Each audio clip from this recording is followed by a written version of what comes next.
Thank you so much for joining the first ProVeg webinar, How to Stay Healthy in Stressful Times. Obviously, the fact that you're here means that you're interested in this topic, and we think it's quite a good topic considering the world that we're currently living in. Please feel free, like I said, comment in the chat section, let us know where you're coming from, and let's start with some introductions. I'm Donovan Will, I'm the Director of ProVeg South Africa. ProVeg is an international food awareness organization that's working to increase awareness for healthier, more sustainable, and more just food choices. And we're based in Cape Town, and we're very excited to be able to introduce some really exciting panelists who have quite a bit of experience in the topic. Starting with Dr. Yachine Singh. He's a plant-based physician based in Cape Town. He has extensive experience in public and private health systems in South Africa and the UK, and he has additional postgraduate education in functional medicine, public health, and health systems engineering. Michelle Zeitzman is a registered dietitian and an advocate for a well-balanced plant-based lifestyle.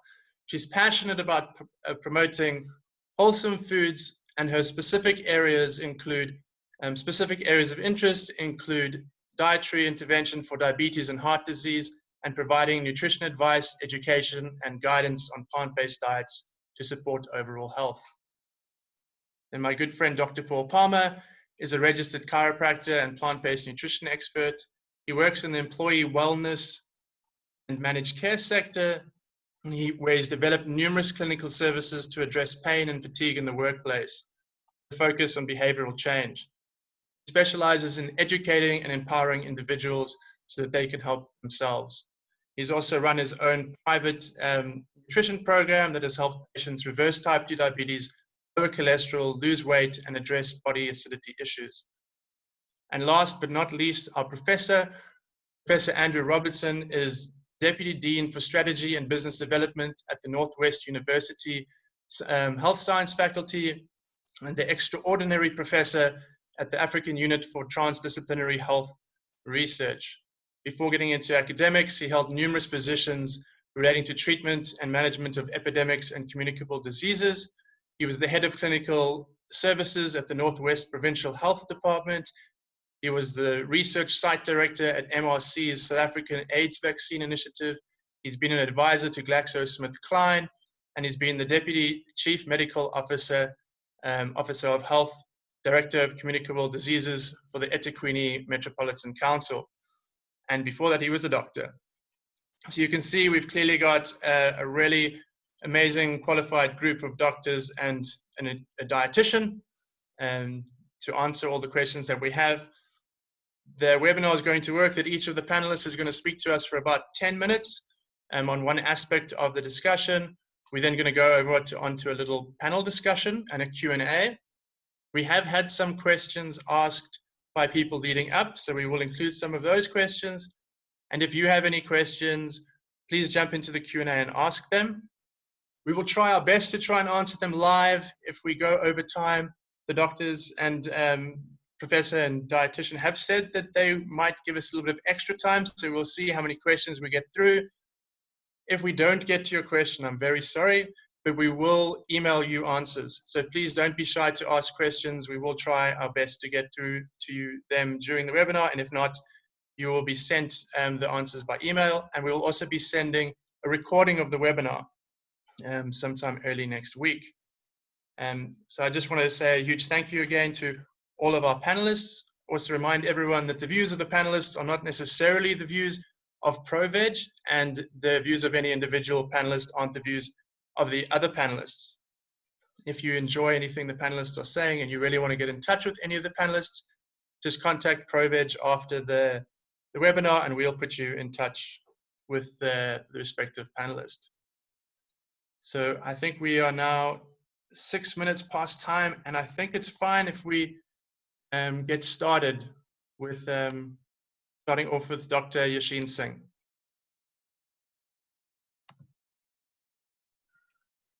Good afternoon, and thank you for joining us this afternoon to talk through a really interesting topic. I'm limited by time to 10 minutes. I hope that I will be concise And if you have any questions from my presentation, please pop it into the chat box below and we'll answer it during the Q&A. So my main purpose in participating in today's discussion is to encourage a paradigm shift, to bring to light the difference between people managing stress by looking at triggers versus people managing stress by looking at how they react to triggers and how they respond. The reality is that we will never live in a world that is stress-free. Even if you were to hypothetically find yourself on a tropical island with abundant fruits and vegetables to feed you and warm weather, etc., there would be something cropping in that would trigger a stress response. It's part of being alive. It's part of being part of this three-dimensional world that we live in. So given that stress triggers are an inevitable reality, how then do we modify how we experience stress? Does stress always have to be a negative, heavy-weighted, harmful expression of action, or is there an opportunity for us to convert the trigger, whether it is a positive or a negative trigger, into something that can build and transcend and provide change for a positive or healthy outcome? And so that's what I'm going to be talking to you a little bit about today. I do have some slides, and so I hope that this works. Share screen. And here we go. Okay, so the first slide is just to talk through a basic, short, abbreviated understanding of how stress works physiologically. So how does this biological organism, that is the human body, manage stress coming in? So we have stress triggers coming in from physical dimensions, mental dimensions, emotional dimensions, and spiritual dimensions. A physical stressor could be something like being accosted by a mugger on a trail run, or being hungry or starving from not enough food intake. A mental stress trigger can be a work deadline. An emotional stress trigger can be an argument with a family member or a friend. And a spiritual stress trigger can be something that is a little bit more esoteric. But what I'm trying to get at here is that you have 4 different schools or paradigms of input into the organism that is the human body. But irrespective of how the trigger is received, the response by the body is the same. It acts through what we call the HPA axis, the hypothalamus pituitary adrenal gland axis. The hypothalamus is a gland that sits in between the 2 hemispheres of our brain, and the pituitary sits just beneath it, and the adrenal gland sits above our kidneys and our lower back. So you've got a full body that's demarcated by the blue dots and dotted line on the diagram. So what happens is we either see or perceive or experience a stressor, and a signal gets sent to our HPA axis, which then releases a hormone flush into our body through our bloodstream, through our lymphatics, through our nervous system. And so these things are things that put us into fight or flight mode, or put us into deer in the headlights mode, put us into let's find a solution mode. And so this is how the body responds to different types of stresses. And the response can be also in a physical, mental, and emotional or spiritual space. So you may have an argument with your partner, which is a mental or an emotional stress trigger, and you may feel it and react to it in quite an emotional way. Your body may react to it in a very physical way with abdominal clenching or inflammation being started, the fires of inflammation starting up inside your body. And then that may also result in a mental or an emotional distress state.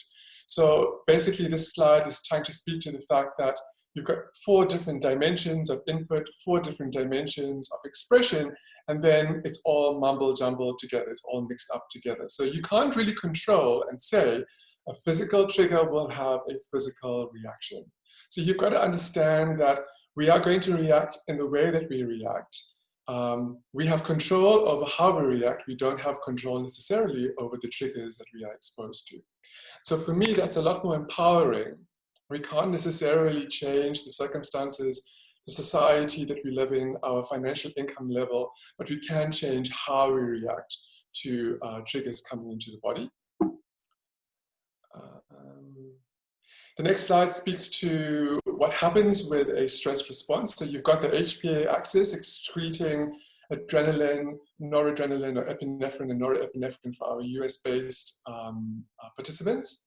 And so what happens is you wake up in the morning, you go to work, you maybe have a stressful morning meeting, and so your stress levels, your adrenaline levels rise. So for me, adrenaline is a symbol for a bunch of stress triggers in the body. So there is a whole cascade of enzymes and reactionary molecules that occur when we are in a stress state. And I'll just be using adrenaline as a placement holder for that whole cascade. So we have a stress response, and then we maybe calm down a bit, remove ourselves from the meeting room, or go and have a tea break. But we're still a bit distressed about it, we're still a bit fuming, and then we go into a lunchtime meeting or a post-lunch meeting, and we have a major blowout. And so either we have a significant mental or emotional experience, or we may be able to control it and bottle it up inside us. But the trigger, the second trigger, is enough to push us over what I like to call the inflammation threshold. So this is where stress moves from a balancing, reactionary, homeostatic space into a disease-initiating or a disease-causing process. So this is something that happens every day, multiple times a day. And so we may not experience or feel a negative impact of crossing over into the inflammation threshold, but small drops of inflammation add up to a flood when we are in our 30s or our 40s and we experience burnout, or we get diagnosed with type 2 diabetes or cardiovascular disease, or we have a stroke or some other type of lifestyle or chronic-based disease. So in the inflammation threshold and managing how often we cross over it is very important when your perspective is long-term, when you're trying to inculcate a behavior system, a lifestyle that supports you to have a long and healthy, vital life. So what's the alternative? The alternative for me is having a stress response in reaction to a trigger, but then mitigating that, managing that by introducing something that brings you back down to not necessarily zero, but close enough. So that when you have your second curve, you're having a very similar increase in amplitude of your stress response, but because you're starting from quite a low space, you are not crossing over that inflammation threshold into the disease-causing space.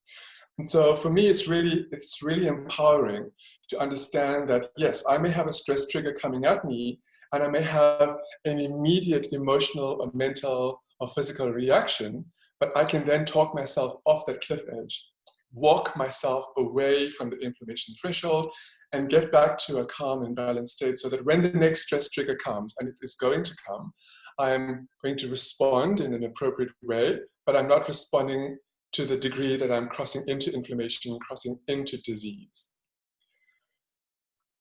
So the takeaway here is that we can't control our triggers, but we can control whether our reactions are amplifying inflammation and disease-causing processes or balancing out and neutralizing these disease-causing triggers and stress responses. So the final slide speaks a little bit about techniques that you can use in the moment to manage immediate triggers, and techniques that you should be inculcating into your general broader lifestyle so that you have a baseline of calm, a baseline of anti-stress, a baseline of anti-inflammatory molecules that help keep you in a healthy and vital space.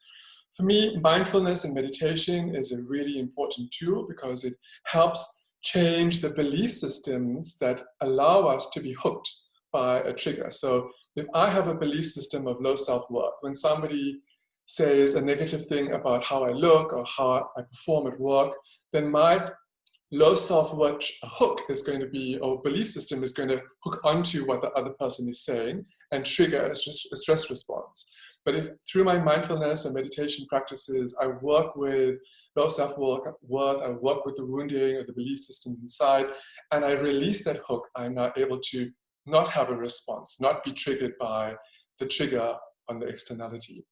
Healthy sleep is a really important component of managing stress, because sleep is when we balance out. So you've had all of this tumultuousness through the day. When we're sleeping, the body heals, the body recuperates, the body rebalances without us having to think about it or do anything about it. So you want to have enough hours of sleep, and you want to have really good quality of sleep. So there I recommend looking into working with the circadian rhythm, working with the way the sun rises and the way the sun sets. Movement practices are also important, because when you're moving your body, you're moving your lymphatic system, you're moving you're engaging your cardiovascular system, and all of those have secondary inputs on your neuroendocrine system, and that helps balance out. So you may be flooded with adrenaline from a stressful experience.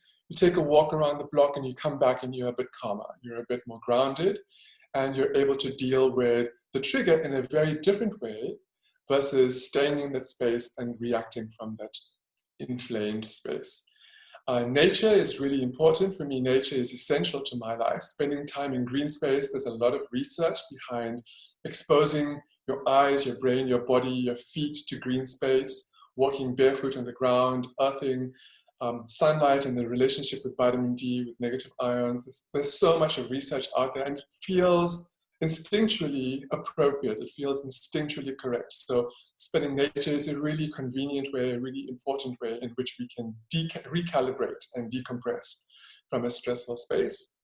And for me, really important in terms of how can we actively engage with managing the inflammatory after effects of a stress response. So yes, we have maybe a lifetime or 20 years or 10 years of a imbalanced, out of control stress response that has accumulated inflammatory markers. So those inflammatory markers, those inflammatory processes are all weighing down on our immune systems, weighing down on our healthy, balanced hormone systems, weighing down on our healthy, balanced metabolism. And the best way to deal with the backlog is to work with your food and nutrition. Because food and nutrition is a way in which we actively think of it as the conductor of an orchestra. You've got all of this beautiful nutrition, all of this beautiful input coming in from your other practices. The food and the nutrition, the nutraceuticals help direct and tell these processes where to go, how to go about it, what to do, when to do. So these are 5 little tips for you to use to try and build in a balanced stress response system. And I leave it to the rest of the panel to take the food and nutrition aspect and expand on it so that you have a lot more information about that. Thank you. Oh yeah, stop share. Cool, thank you very much, Dr. Singh. I think everyone would have picked up some of the things that they would love to talk way more about. Unfortunately, 10 minutes really isn't that much time, but I think that's a great introduction and a great way to move on to what Michelle, our dietitian, is going to have to say about nutrition. So over to you, Michelle. Thank you, Don, and thank you, Dr. Yachine, for the valuable information. So if we're specifically talking about increasing or improving our health, then we can definitely talk about a plant-based diet. And a plant-based diet is a diet that is centered around whole plant foods. And so this will include all types of vegetables, even your starchy vegetables, all types of fruits, things like your whole grains, which is like your quinoa or your oats, legumes, which is your beans and your pulses, nuts and seeds, and then also a lot of herbs and spices. So there is an ever-increasing body of evidence that shows us that plant-based diets really are helpful and really good to adopt in our lifestyle and as a general lifestyle. And the reason for that, or let me just first get into the benefits that a plant-based diet does give us, is that it can definitely prevent chronic lifestyle diseases, and it can also treat those chronic diseases. So I'm talking specifically about things like high blood pressure, high cholesterol, heart disease, type 2 diabetes. It can even help with sustaining a healthy weight. It can also help you lose weight, and it can even help with reducing the types of medicines that we are taking for specific conditions. And then another big thing that Dr. Yachine also talked about is inflammation. It can also bring down inflammation in the body. So there are 2 reasons that I want to focus on of why a plant-based diet is so good for us. And it's specifically, obviously, the vast array of nutrients that you get in it, the vitamins and minerals, but specifically talking about phytochemicals and fiber. So phytochemicals are basically plant chemicals. They are found in all types of plant foods, and they also add some texture and even color and taste to the foods that we are eating. And they are specifically amazing for things like reducing free radicals in your body. So they are antioxidants. They are anti-inflammatory. They protect against cardiovascular diseases. They can possibly reduce the risk of certain types of cancers. And they also, what is really important, they can boost immunity as well. So if we're just looking at a few sources of it, we can focus on deeply pigmented fruits and vegetables. So things like tomatoes or berries or grapes or citrus fruits, and even your foods that we use for spices. So things like garlic and onions as well. So make sure that you add a lot of them. Whole grains, nuts and seeds. So in general, if you are having if you have a well-planned plant-based diet, then you are going to be getting in a lot of those phytochemicals to help you fight against these certain types of diseases. The other one that I want to talk about is fiber. So everybody has probably heard about how important fiber is, and fiber is essentially the backbone of plant-based foods, and it is a carbohydrate, but it's not digested in the same way that other carbohydrates are. So they're not absorbed in the small intestine. They go down the digestive tract to your large intestine, and basically your gut microbes go and feed on them. And that is really what helps to keep our digestive tract healthy. It keeps you regular. Fiber can also boost your immune system and stimulate your immune system. And it can definitely lower cholesterol as well. And it can even balance out your blood sugar levels. And then the recommendation preferably is a minimum of 30 grams of fiber in a day. So I would say 30 to 50 grams even. Just to put it in perspective, 30 grams is about 2 fruits a day, about 5 servings of vegetables, about 3 servings of whole grains, and then about 2 servings of either nuts, seeds, or legumes. So legumes, which is your beans and your lentils, we can always just talk about the benefits of that because it is one of the it's like most cost-effective and nutrient-dense and most widely available plant food that we can include into our diet. Then that's the one reason it can add to the benefits. The other reason is that when you are essentially having a diet that is centered around whole plant foods, you will eventually be crowding out the foods that are not so healthy.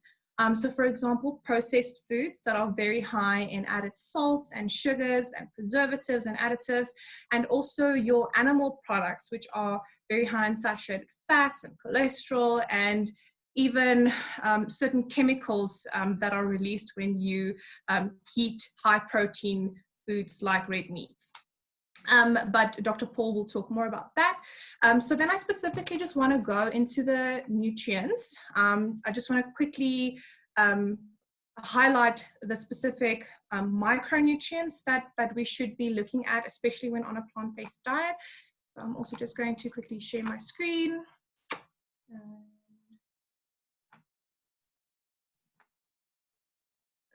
Let's see, just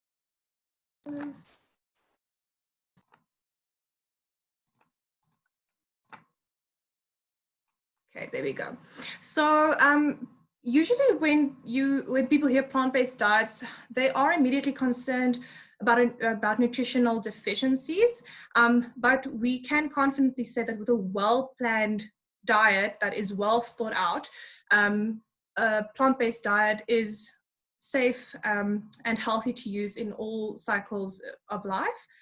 So if we look at nutrients, we have macronutrients and we have micronutrients. So macronutrients are the big parts of the nutrients basically, and micronutrients are found in small amounts in food. So your macronutrients are your carbohydrates, your proteins, and your fat that we've all somewhere along the line heard about. And then your micronutrients, specifically to look at with a plant-based diet, is vitamin B12, vitamin D, calcium, iron, iodine, selenium, and zinc. So when we look at macronutrients, we can't specifically say that one food is just a carbohydrate. We are eating whole foods and not a single nutrient. So just keep in mind that all foods all plant-based foods do contain carbs and proteins and fats. So we can't necessarily just group them into one category. But just quickly to mention some of the sources of higher carbohydrate foods, it's wholesome vegetables and fruits and whole grains. Proteins are widely available coming from plant-based foods, and it can be found in your legumes, your nuts, seeds, soy foods, and intact whole grains. So intact whole grains just basically mean they are not processed. So for example, let's think oat groats or are, let's say, more intact than rolled oats, for example. Then fat can be from your flax seeds, your hemp seeds, all types of nuts and seeds, avo, and your olives. So looking specifically at micronutrients, the only nutrient not directly available from plants is vitamin B12. So it is very important that if you are plant-based or vegetarian or vegan, that you really do take a supplement. It's very important. And you can also look at having some fortified foods. Some plant milks are fortified and some nutritional. The supplement would be, the amount that you can take is about 2,500 micrograms per week. So you can either divide that up in a daily dose, getting the right supplement that is a daily dose, or you can take it in weekly doses.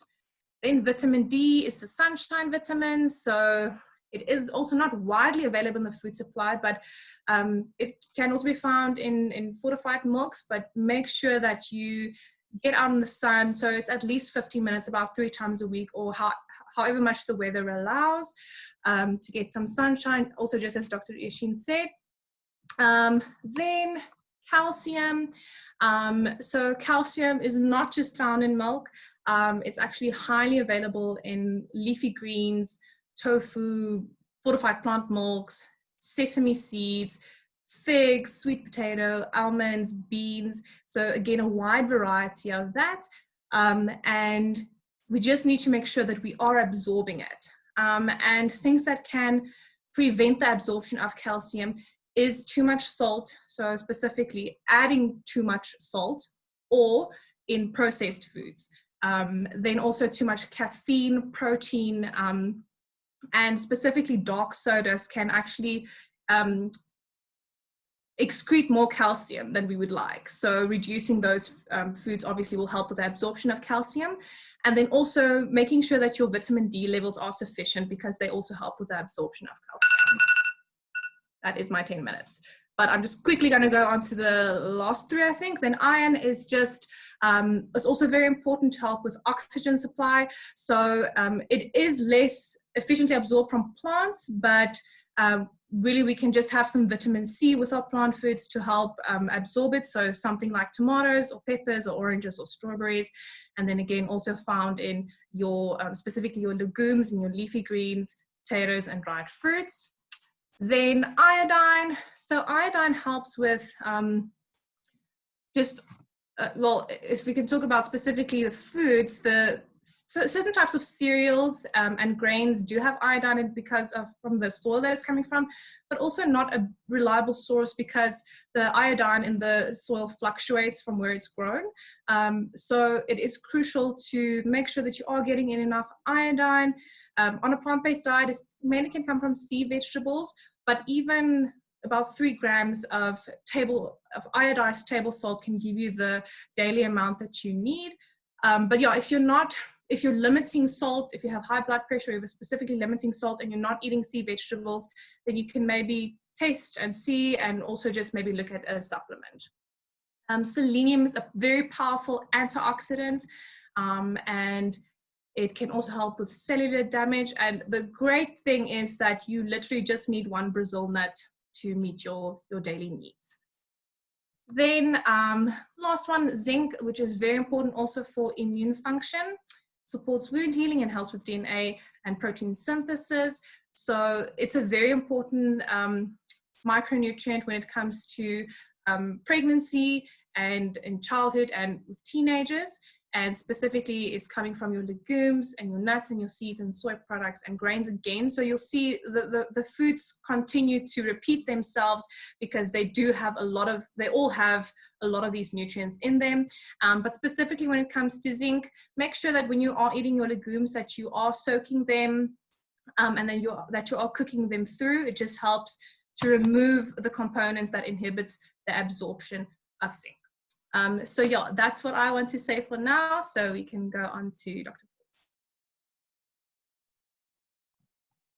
Thank you, Michelle. And now, it's one part of diet, just talking about the things that we specifically need to get, which is what Michelle's been talking about. And now Dr. Paul Palmer is going to talk a little bit about some of the things that generally most of us as South Africans are eating that might be causing some of the problems that we're experiencing from a health side. So over to you, Dr. Paul.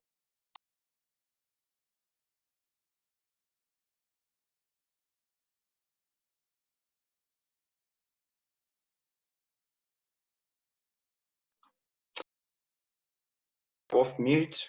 There we go. I'm here. Thanks, Don. Okay, I'm going to dive straight into my slides, guys. I've got quite a bit I want to just cover, and I'm going to take it a little bit from one of the talks that I usually give. And I always start off just with something that everyone can kind of relate to and understand. So I, in my profession, talk a lot about pain and fatigue. So one of the things I think most of us would agree with is that pain gets in the way of life. I'm sure we can all agree with that. But now, what if I told you it was actually dysfunctional to agree with that statement? Because without pain, you would die. You see, there's a lot of things that we believe are true, but in essence, there's a dichotomy there because these are things that are actually important to us. And one of the reasons why we can get confused and why we manage things in a way that's not really getting us the results that we want is because we don't have that understanding. So one of the things I like to try and do is give people an understanding. So what we're going to go is just to understand pain a little bit better. And then I'm going to show you how we can relate that to nutritional disease. And then we can see why a lot of the management of these diseases isn't getting us those results. So if we go, what I always like to ask people to do is to imagine that you're in a car and you have a clear view of the dashboard like we can see here. Now imagine the little light over here, the little oil light started going red and started flashing. You'd obviously think, oh, they need to do something about this. And then you ended up at your mechanic. Mechanic's basically like the car's doctor. And how would you feel if the car doctor gave you this advice? Let's put a little sticker over the warning light. Carry on driving, the day's going to be fine. No one's going to take that advice, but yet how many people reacted the way you might have reacted now? You might have even laughed when you heard that, but have you ever laughed at your doctor or pharmacist when they gave you a painkiller for pain? Probably not. And the reason why is because most people understand how their car works better than they understand how their body works. And this is a problem when it comes to management of chronic diseases. So if we go on, I want to use an example to show you how pain works in the body. And I'm sure everybody at some point maybe hasn't touched a hot stove per se, but you've let your finger touch the side of a hot kettle, you've touched something hot before. And we normally think from my experience that when you touch an object like that, what happens is you get pain coming in from the outside through your finger up the nerve, and then you pull your hand away, right? Wrong. And now you're sitting there like, what did you just say to me right now? And that's because that's the way that we've been thinking about this for so long. But you're not going crazy, don't worry about that. But that's not how the nerves actually work. When you touch the hot stove, the signal that comes from the outside inwards is not actually pain. Pain doesn't come from the outside. Pain is actually something that your body creates in a response to that painful stimulus, like a trigger, like Dr. Singh was talking about. Pain is a response, okay? And then what that does, it tells you that something's going on. But I know some people might still be sitting there with this face going, are you really telling me that my body creates pain? Because we attribute pain with suffering, and we don't want to believe that our body makes us suffer. But then let's use an example where everyone can understand. I'm sure everyone's done some form of exercise. We use push-ups as an example. And you can go into the experience. I asked you to do 100 push-ups. You start doing the push-ups, and in the beginning, it's pretty easy. You don't feel too much. But as you keep going and you start to get tired, what do you start to feel in your muscles? Start to feel pain. We're all familiar with that burning pain that you feel in your muscles when you get tired. Now, that pain that you feel when you exercise, where did that come from? If we look at this example, did it come from the floor? Did it come from above the sky? Did it come from, it came from inside? And no one can deny that. Pain comes from inside, and it's telling us something. But the interesting thing about the understanding, if we take these two examples side by side, you can see that we would say that exercising is a beneficial activity, and we would say touching a hot stove is a negative activity or detrimental, but yet both of them result in pain. Now, is the pain telling us something different or fundamentally the same thing? It's fundamentally telling us the same thing. And what does it tell us? It tells us when we are at risk, okay? When you touch a hot stove, 10 out of 10 pain immediately. Why? The risk is immediate. Your cells are already being burnt. When you exercise, there's a relationship between pain and fatigue. And that's what I deal with in the workplace, is that a lot of times you only get pain when you get for the fatigue, because the fatigue is the risk. And your body lets you know that you're in that risk, because that if your muscles are fatigued, you can't support yourself, so it needs to send you pain to let you know that's happening. But now the thing is, if we look at the modern medical pathway, when we deal with pain, if most people, say in an office environment, are sitting the whole day, they're getting the pain not because something is being damaged, but because they are going into fatigue, because they don't have the ability to maintain an optimum posture. And depending on your posture, the impact of gravity is more or less, which causes fatigue. So what happens? You go to the doctor, painkillers. Painkillers don't work after a while, stronger painkillers. Then eventually you're going for scans. And then after that, what's the next step? Surgeries. But you come out of the surgery, 60% of people come out of surgery still in pain. So the thing is, we're not really getting to the cause. And now if we use an example and we say, okay, let's go over to nutrition. What if we say we replace pain with high blood sugar? So we say, okay, someone comes in, they've got high blood sugar, is what we use to diagnose diabetes. And then we go into what I call symptom management or metric manipulation. Basically, you're getting glucophage or one of these diabetic drugs, and what it does, it normalizes your blood sugar. But how is it doing that? It's doing that by making your body release less sugar into the bloodstream. But it's not actually getting rid of your diabetes, because people, even though their blood sugar looks normal for years and years because they're on the medication, they still get diabetic foot, they still get neuropathy, they still get retinopathy. So the effects from the diabetes is still happening, but yet the blood sugar looks normal. So you see how it's kind of a manipulation where we think something's going on that's curing the disease, but it's not really. And if we look deeper at this metric manipulation into diabetes, I'm going to use an example so you understand what diabetes actually is. And I'm talking specifically about diabetes type 2 here, okay? Look at this bucket here. I always use this example because I love this example. So the bucket itself represents the capacity of your bloodstream. The glass of water that's being poured into the bucket is the sugars from your digested foods that are now going into the bloodstream. The holes that are in this bucket represent the glucose transporters that insulin opens up, which lets the water or the blood sugars go into the cells, okay? If you had this bucket and you kept pouring water in and it started to overflow, that's what high blood sugar is, an overflow of this bucket. What's the first question you would ask yourself? You normally ask, what's going on with the holes? Because that's how the water gets out. But what is modern medicine doing? We're putting less water into the bucket. But how does that affect the flow of the water at the bottom of the bucket? It doesn't. And if we look a little bit deeper, this is what metric manipulation looks like when it comes to diabetes type 2. Blood sugar looks normal because we're not getting the overflow, but the flow at the bottom of the water actually getting out of the bucket hasn't changed. And what is one of the reasons why that flow is actually inhibited?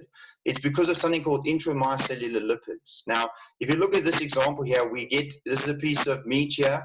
And if you look, there's a fat under the skin, which is that there. Then you get fat between the muscles, okay? Then you get fat inside the muscle. Now, a lot of our glucose, about 80%, is used by our muscles for mobilization, etc. So these fatty toxins, what they're finding, and Dr. Neil Barnard's done a lot of research on this, is that these fatty toxins interfere with the ability of insulin to go and work as a key mechanism to open up these glucose transporters. So it basically doesn't allow those holes to open, and then the blood sugar rises. Now, this is a twofold problem.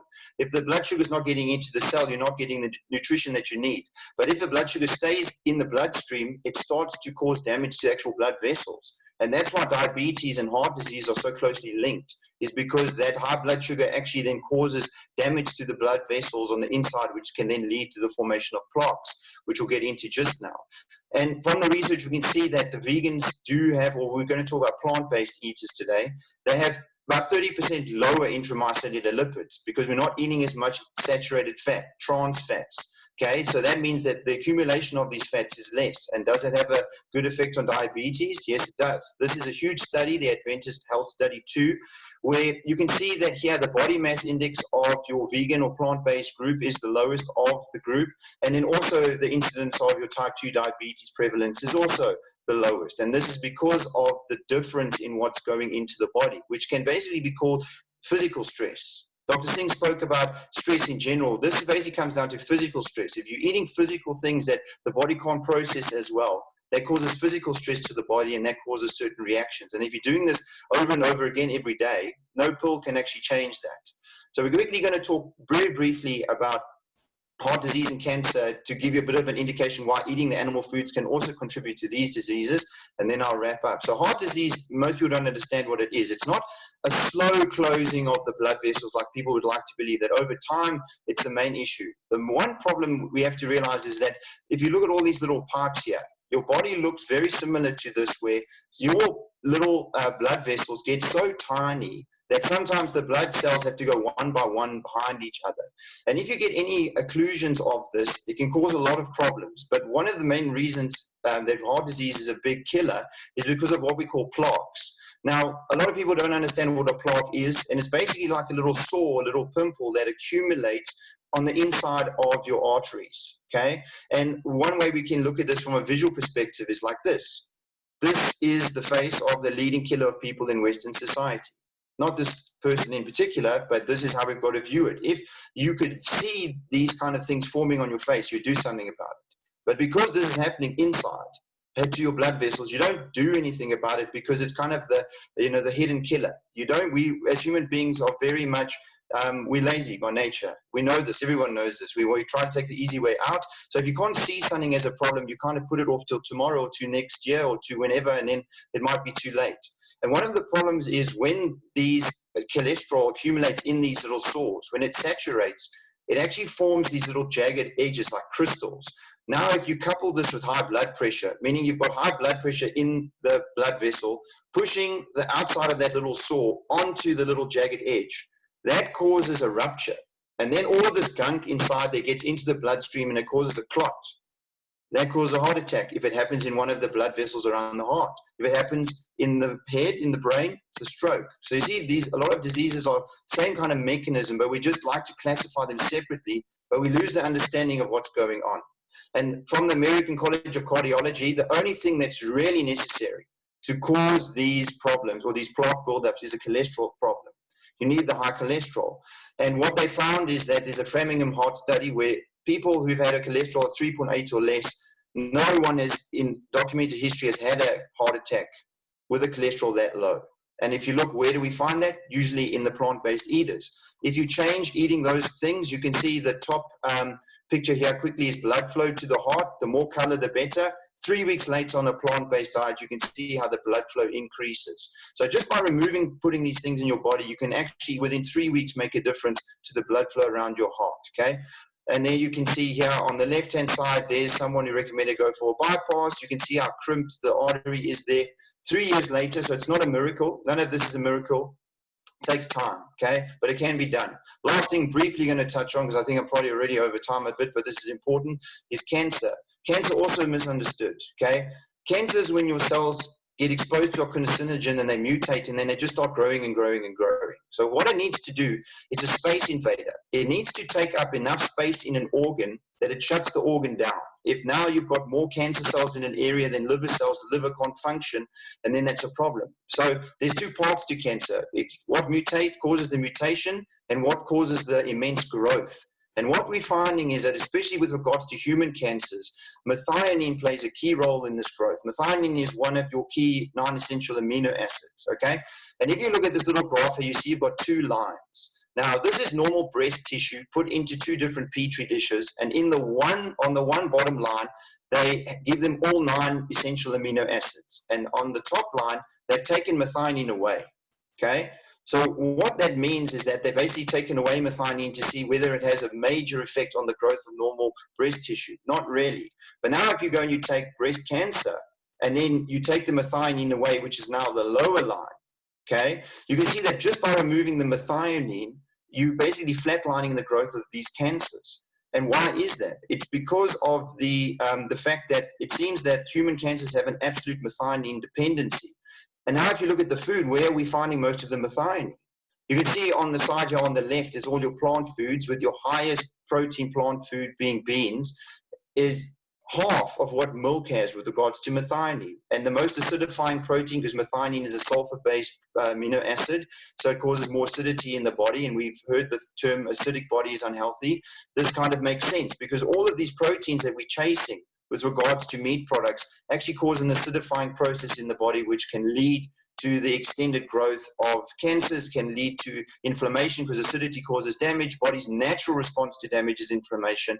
And if that happens 3 times a day at breakfast, lunch, and dinner, not going to be in a good way with regards to health in the future. If we remove that from the diet, can we shrink cancer tumors? Dr. Ornish has shown, yes, that is the case. There were other things involved in the study as well, but the main component was going plant-based. So summing up, the main thing we've got to realize here is that if animal products that we are eating are one of the causes driving a lot of these diseases, if we just ignore that component of what we're going to do about our behavioral change, we're not going to get to a sustainable outcome. It's kind of like if you had to kick your shin against the table over and over every day, and you went to the doctor and he kept giving you painkillers so you don't feel the pain anymore. But you're never going to get healing because you don't stop kicking your shin against the table. You go to a doctor like one of us on the panel, and what would we tell you to do? Stop kicking your shin on the table. You see, but the thing is, it's easier said than done, and I'm sure we'll discuss a bit more about how we can get this done later. Don, I hope I didn't run too much over my time, but I think some of that stuff was important to cover. So yeah, we'll talk more about it later. Thanks, guys. Well, thank you, Dr. Paul. I know I've seen Dr. Paul speak a few times, and the information is really, really valuable, and it's hard to try and cut any of that out. I think Dr. Paul spoke about cancer, diabetes, and heart disease, which are three biggest killers. But the same mechanisms that's causing those things is causing us to be healthy in myriad other ways as well. And as we've seen with COVID-19, it's the comorbidity that is actually the big problem. And those are the big killers that Dr. Paul's been talking about. So over to Professor Robertson. Thank you, Donovan, and good afternoon to everyone. Thanks to be on a panel like this. We're here to find out how to stay healthy in stressful times. And all of us are sitting here, all our guests and panelists. Would we be here without COVID, sitting here today? No. So diseases and ill health always offers a chance to, it's telling you to enter community. It's a lever into that. In a pandemic is the lever into the global community because it's affecting the whole world. Now, we've been in lockdown nearly 100 days. It's almost there. And if people with chronic diseases like have been described had started on the whole food plant-based and Dr. Yachine's total approach to healthcare from day one, by now you'd be feeling a lot better, and that's unquestionable. And so there's the old saying, if you want to sit in the shade of a tree, well, you got to plant a tree. Now, that should have happened 20 years ago. Now, if the best time to plant it, therefore, when you recognize this, is now. And it's talking to those people that can improve their defense mechanism and the immune system in the face of a pandemic like we have now. And we find ourselves, I've said it many years ago, I said South Africa is sick. It's got a quadruple burden of disease, many orders of magnitude greater than other countries in the world. TB, HIV, the maternal woman, child's health, the interpersonal trauma, violence, and the non-communicable disease epidemic. And by the way, I was at the AfriHealth conference in Lagos last year, and the health educationists who come from all the African medical schools recognize that non-communicable diseases, diabetes, hypertension, cancers, arthritis, allergies, etc., have far eclipsed HIV as the new as an epidemic. So it's important. So I said South Africa is ill, and indeed the whole world is ill, and that's not only on human illness. If we think of environmental and climate incidents as well, the pollution and the pesticides that pervade our environment. Now, why is it that we've in an epidemic, in a pandemic now? The warning signs have been coming for the last 10, 20 years. We've had SARS, we've had MERS, we've had bird flu, we've had swine flu, and all of these diseases are linked with animals. And diseases that come from animals are called zoonoses. And most of our epidemics in humans have come from animals. And that stems from the time of domestication. So 10,000 years ago, as the agricultural revolution enabled human population and movement around the earth, measles, smallpox, whooping cough, typhoid, influenza from waterfowl, etc. All of those come from how humans interface with animals. And since the 1960s, this has radically increased in the number of epidemics that have come. They've been coming almost year in, year out. Hong Kong flu and all these others I mentioned. And the biggest change is the manner in which we manage animals. So that's an important. HIV as well is also a zoonosis that's emerged from primates. The COVID epidemic has emerged from the wet markets and presumably from the bushmeat trade. So recognizing that we're not well, or one is not well, is an important part of managing your condition. Just as Dr. Singh mentioned, there's a number of stresses, and these are important. There are two aspects. We've got the short term, what to do now in the stressful time, and then how to move away from preventing a similar stress in the future. Because making a decision today, we can decide, do we want to possibly sit in another pandemic because the manner in which we are generating these reemergence of infectious diseases isn't going to change if we go back to the old normal? Or do we decide on a path that can promote healing? And all human beings, all animals, all beings will heal themselves if allowed to heal themselves. And that is why when I mentioned 100 days would have been great if people with chronic diseases had started on a program of staying healthy, and it would have really made them, put them in a stronger position. Because where are we now with COVID? There's no vaccine, there's no medicine. So what are you going to do to maintain your health, other than to look at your own state of immunity, which has been so well described before, how you can protect it. There isn't any other way. You can't take an immunity pill. There's sufficient research and studies to show that nutrition is a fundamental part of gaining one's and maintaining one's immune system. So that's something within everyone's grasp, and the nutritional advice has been given. It's something that everyone can follow. The other aspects is exercise. The other stress relievers are just as important, but nutrition, people talk of lifestyle, I think it's more important to talk of diet style. Nutrition is responsible for more than 3/4 of your immune ability. Now, where's that immune ability largely stimulated and maintained? And it's in our gut, in our intestines. And talking about COVID and the coronavirus, it's going to be with us for years and years. It's not going to go away.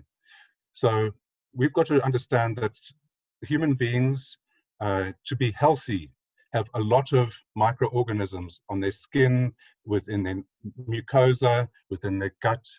Without those microorganisms, we wouldn't survive. There's more DNA in those microorganisms around each person than there is in one's own DNA. It's a bit of a mind-blowing thought. And part of that, that microbial life that's keeping us alive, the microbiome in our large intestine, is estimated, that group of bacteria is about 2 kilograms. It's like a whole another organ. And our gut is exposed to all these stressful stimuli around us, the infectious diseases, the pollutants, etc. So it's important that that is best maintained. And there's plenty of evidence now that shows the link between our gut health and our psychological, psychosocial well-being. It's important. So nutrition with the fiber, which Michelle spoke about, is vital. And just an interesting story about fiber. Dr. Dennis Burkett worked in a Central African country for 20 years or so. And he was a surgeon, and he eventually headed the country's health department. And he never saw diabetes. He never saw strokes. He very rarely saw cancer. Didn't see prostate cancer, bowel cancer, breast cancer, the allergies, the arthritis, all the asthmas and allergies. And that was on a traditional African diet, which is a lot of whole foods and unrefined foods. Soon as people from that country move to elsewhere, then they pick up all the prostate cancers, the lung cancer. Well, that can be from smoking, but the other cancers, bowel disease, etc. So that fiber component, Michelle said 50 milligrams, was it 50 milligrams a day? 50 grams a day, big pardon. Traditional diets have even more, and there's no harm in more with that, and so important with the whole food. So just to indicate that we recognize that we're in an unhealthy state, and we can improve our state of health very quickly. The body wants to heal itself. And if we don't want to sit here in another few years' time with a far worse pandemic, this pandemic is relatively benevolent. And I'm saying that out of respect of people who've lost lives. In a normal influenza year in South Africa, 11,000 people die. It's nothing said about that. Forget about the numbers that die in road accidents, the numbers that are dying from diabetes, hypertension. There's a lot of, and COVID isn't the principal killer. And the only way currently to prevent it is to think about how we interact with animals in the future. And what does an individual do about it? Every time you put food on your plate, you are deciding that future. It's like you're voting for your future. It's the most democratic option that one really has to influence. And if you think about that, with the growth of plant-based diets in the last few years, going into your supermarkets, there are a lot of options. That hasn't happened because the corporations have thought it's great to do. It's because people like ourselves are requesting that. And one beautiful thing about this COVID epidemic, it's really democratizing healthcare. Everyone is voice is getting heard, and that's wonderful. The HIV epidemic and its response was largely successful because of the activism and that, and the COVID epidemic's taken this to a new level. So I hope we can learn from each of those. And my background is public health. These aren't my ideas. These are what knowledge I'm trying to share is what I've done, what I've picked up over the last 40 years as a clinician, as a public health physician. And people like, I mentioned Dennis Burkett, who has done great work. There's Dr. Michael Krieger, and Colin Campbell has probably done the biggest ecological food study ever, the China study. And it's interesting as a South African seeing the BRICS relevance of this. And China's big worry. I wouldn't be worried if I was a Chinese, if I was running China. I wouldn't be too worried about corona. I'd be worried about the non-communicable disease epidemic, which is exponentially increasing in China as they shift to the standard Western diet, which is processed fast food, high in fat, high in sodium, high in sugar. And coming back to those diets, what you do every day and put on your plate, if you decolonize your plate from the colonial high fat, high sugar, high salt, processed food industry and come back to traditional African foods that our grandparents used to eat regularly, then that is the start of the process. And to the new post-COVID, the change doesn't happen out there by gut, it happens within everyone. So it's up to us, it's up to you, it's up to me to understand, hang on, we're not well, but we can get very well very quickly. And we've got two roads to take. We can take the same old road, which will see us here maybe with a pandemic that's not killing less than 1%, it might be killing 50%. It's not impossible. There have been examples recently, and luckily they haven't been easily transmitted. So we can't be complacent at all. I think the watershed is now, and the choice lies within each of us. And it's an easy choice. There's so much to gain. It's such a beautiful world, and the earth wants to heal itself, and everyone likes to be healthy, because health and wealth is you can't separate. You can see how poor the world. Look at the stock exchange for the big corporates. Look at how many people have become unemployed and lost their jobs. The actual poverty and the suffering that the enforcement. There are a couple of basic things. Primum non nocere. First, do no harm. As a public health physician, I think too much harm has been done by overregulation. That's that should have eased up. And then, just last, but one of our forefathers of medicine, Hippocrates or Hippocrates, many, Emetep, Galen. The classic saying is, let food be thy medicine and medicine be thy food. And it's as simple as that. And it's start on your journeys. Those are particularly those with chronic disease. I'm talking to that lot, because the youngsters aren't really at risk. And if we can protect those with chronic disease and shift as many out of chronic disease, that's more than we can do. There's no pill that can do it, no vaccine can do that. So it's all in our hands. Thanks, Donovan.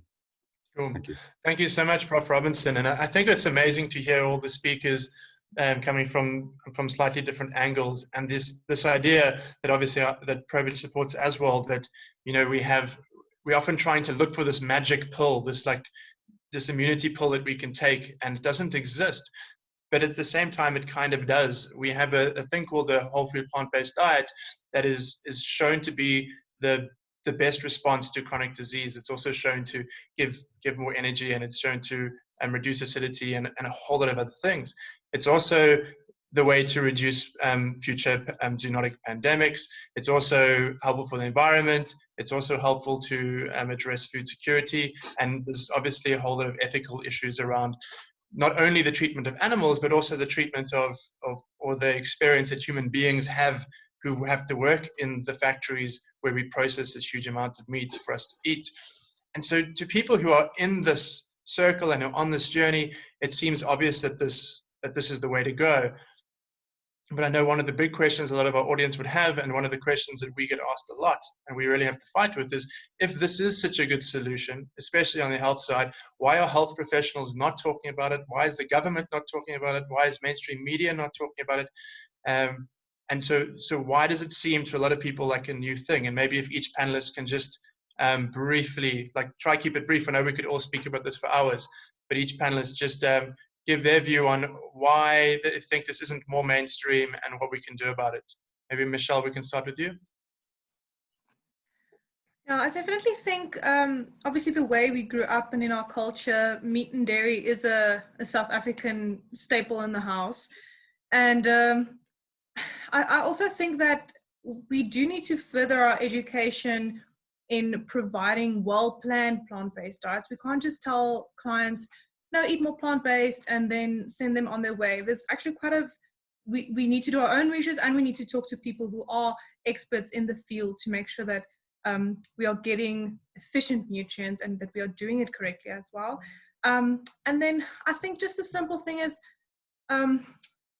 doctors and even dietitians, we don't really learn well, if I think about my own studies, we haven't touched that much on, for example, vegan diets, or even vegetarian diets. We are learning about, all types of foods that should be included in diets. So I think some of the evidence has gotten lost, and we haven't really looked at that when it comes to nutrition studies, because it's not necessarily in the mainstream media. It's getting there now, obviously, but I do think health professionals specifically need to go and look for themselves at the evidence as well and break the stigma that it's not an adequate diet.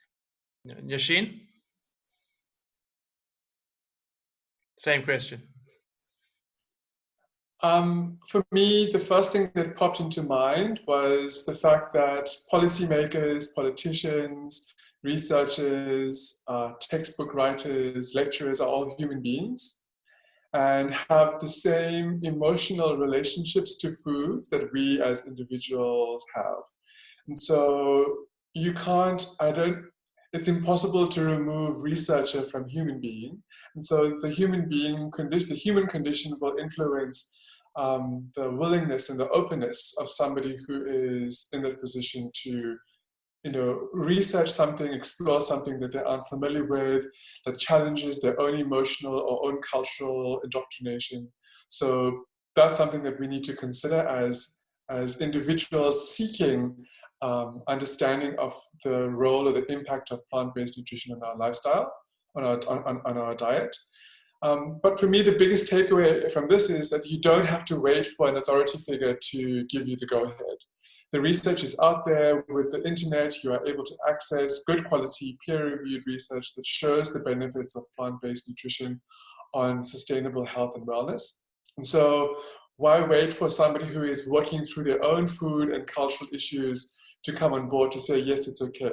If the research is out there, if people around you are showing you, exhibiting health and vitality, showing and exhibiting improvement in lifestyle, improvement in disease outcomes by adopting plant-based nutrition plans, then why wait for an authority figure who doesn't feel the same way to tell you yay? Thanks. Cool. Dr. Paul? Yeah, I think spot on. I think a lot of it is also we're very habitual by nature, and like you said, a lot of the policymakers are also human beings, so they'll be having their own bias, etc., that we all struggle to overcome sometimes. And one thing I know is that for things to kind of come into the institutions and into the mainstream takes a long time. So just because there's new research that shows that now this is what can happen doesn't mean that overnight it's going to now be what's being taught to doctors, nutritionists, etc. So a lot of the stuff that they're still being taught might be, in a sense, archaic, because a lot of the good plant-based research that we're seeing now is probably 20 to 25 years old, and most of it is probably within the last 10 years where we're seeing more people, because more people are adopting plant-based diets, there's more research that can be done. So a lot of the amazing studies on heart disease, cancer, diabetes, etc. aren't that old. So the fact is, the research is not as old as the institutions, and we all know when you're trying to take on a new habit, it's much easier for your mind or your brain to just do what you did yesterday. It's old neural pathway, just doing what you did. It takes a lot less energy. And even if you think about taking up a new habit, even just like, I want to go do jogging every day, there's that part of you inside you which already starts immediately fighting and, you know, creating some excuse. Everybody's got that two sides to them, and policymakers are no different, where they know, oh, if I'm going to change this, I'm going to go up against all these hurdles that I'm going to have to jump, etc. And sometimes it's easier just to keep going with what's going. So I don't think any policymakers or doctors who aren't recommending plant-based or dietitians are malicious or have any malintent, but I think that it's just a fundamental part of being a human being. Sometimes change takes a little bit of time. So what I always recommend is be a smart consumer. The responsibility these days, because there's so much info, lies with us. So that's why I try to give people not just info, but an understanding. So don't take anything from the panelists today at face value. Go and do your own research, check it out for yourself, and you should be getting the results that we are saying if you follow it in the right way. So yeah, it's just one of those things that just happens. Unfortunately, it takes time. Thank you. And Prof. Robertson. Thank you. As a medical doctor, I know how much teaching and training I got on nutrition. It was almost nothing. And most doctors in South Africa and most doctors around the world have very little training and teaching and practicing on the importance of nutrition. And there's many studies that can back up that statement I've made. And it's sometimes frustrating for people. I spoke about the democratizing of social media. People start on a plant-based and a wellness program, and the doctors don't support it. They think, well, this is a sideshow. And that is difficult. But I think it's that process of social media creating the need is important. Healthcare isn't a top-down, the doctor says and the patient shall do.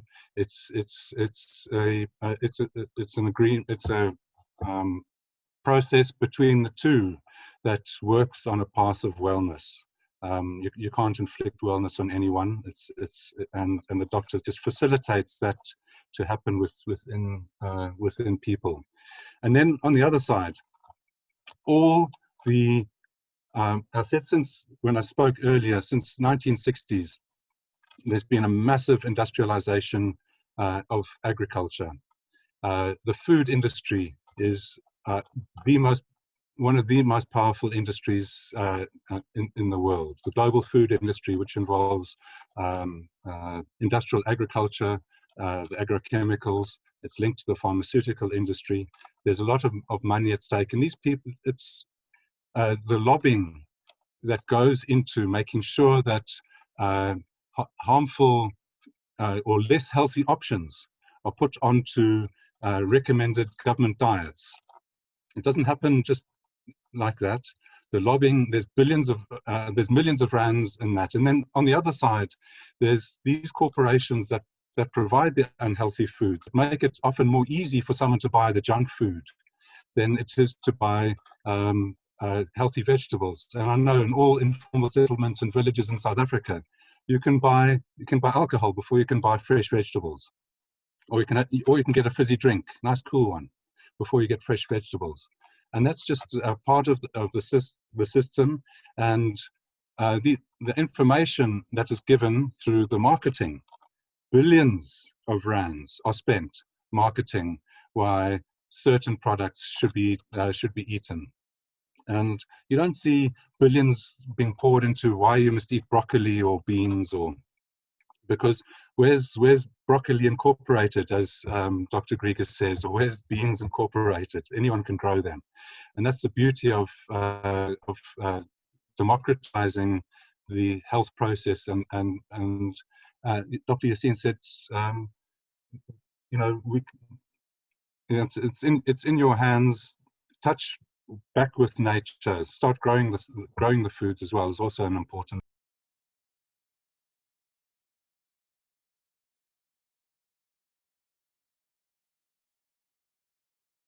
Sorry, I went off mute. I can't remember. I didn't know which bits I need repeating.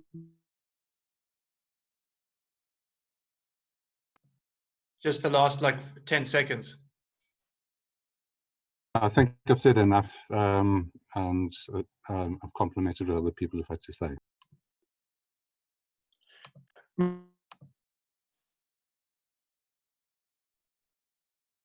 May I just add a point here, just to build on what Professor Robertson has said? I think that as consumers, we are well aware of the mental and emotional manipulation that marketers and advertisers use to get us to purchase a product.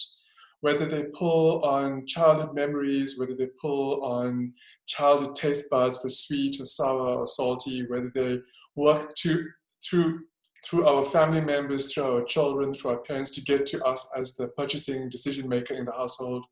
They use lots of tricks and smoke and mirrors to try and get people to support their products. And so policymakers and researchers are as susceptible to the same marketing manipulation as Professor Robertson has mentioned. And so we've got to cut them some slack. We've got to, like we said before, understand that we are all living in this very highly marketed society, and so we should 100% be questioning any messaging coming at us from print publications, online publications, radio publications, TV publications, because we don't know where they are being funded from. I mean, for me personally, one of the first things I look at when I evaluate a research paper is who paid for the study, who funded the researcher, who paid for the lab, who paid for the equipment or the consumables, because that gives you a large amount of information on how credible data is. And so like Dr. Paul has said, there isn't a lot of money in funding research into plant-based nutrition because there isn't a lot of copyright that can be created, that become patentable, that companies can then enforce a premium over. Plant-based foods, like Andrea said, have been grown for millennia and will continue to be grown for millennia. So there's no attachment there. So a lot of funding coming out, counteracting the information that's saying that plant-based nutrition is beneficial, is often funded by these lobbying bodies, particularly the dairy industry. I see a lot of marketing at the moment during COVID, where there's a huge drive, and I'm not sure if you guys have noticed it on your Instagram feeds or your social media feeds, there's a huge drive around butter, around milk, around dairy, because there was a massive drop in sales, there was a massive drop in consumer uptake of these products. And so just be aware of how the people around you, of how the media that you expose yourself to are being influenced and manipulated by companies with big budgets. Cool, thank you. I think that makes a lot of sense, and we see it when we speak to some medical students. It's still an issue that doctors aren't getting a lot of training. I think we're going to move on to some of the questions that we've had sent through to us, and then we're going to try and answer some of the questions on the Q&A. We have got quite a lot of questions, so I'm not sure we'll get through all of them, but let's get started. The first one we got emailed, which is I think quite a good one. When we're looking at trying to reduce the amount of animal products we're eating, like where should we start? And is there a big difference between dairy and meat, and which one is like the worst one for us? I don't know, Michelle, do you want to get started with that? Yeah. So I would in general just mention that obviously for meat and for dairy, large amounts is not going to be beneficial. And I know with a lot of people, sometimes dairy is the hardest thing for them to let go of. So I would say, if you are still consuming dairy, that, try and reduce it for that matter. But also just specifically looking at, things that we talked about immune-enhancing qualities of plant-based diets and the benefits of plant-based diets. Animal products, neither milk nor meat, has phytochemicals or fiber in them. So they're not giving you those benefits that the plant-based foods are giving you.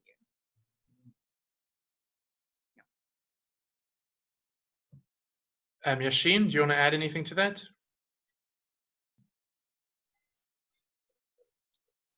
Yes, dairy is a particular interest for me because I grew up on a farm that had cows. It wasn't a dairy farm, but my grandfather kept cows for fresh milk every day as part of the Ayurvedic lifestyle that he led. So dairy was a part of my daily lifestyle. I used to eat dairy 2-3 times a day. And then I realized in my research or my education that dairy was actually the link or the trigger for my sinusitis. It was the trigger for my allergic rhinitis. It was the trigger for mucus buildup in my respiratory tract. It was the trigger for my asthma. And it was starting, and when I looked at the family members around me, it was the trigger for my grandfather's psoriasis. So I kind of went and researched, why does this gigantic component of an Asian lifestyle, an Indian lifestyle, a South African lifestyle cause, or why is it associated with all of these disease processes? And then I realized that we don't have, especially as an Indian person, we don't have the gene to digest dairy. At best, we are dairy tolerant. And so when you look into the research, the genetic studies around who maintains the ability to digest dairy, it's a very small Scandinavian population that maintains that ability through adulthood, but the rest of us lose the ability to digest dairy and become tolerant to it. So the tolerance means that we consume dairy, we don't see an immediate allergic reaction, but it's like I said at the beginning, it's crossing that inflammation threshold every time you consume a dairy-based meal. And so you are building up, you're adding to the bucket that Paul spoke about that's going to overflow into a disease process.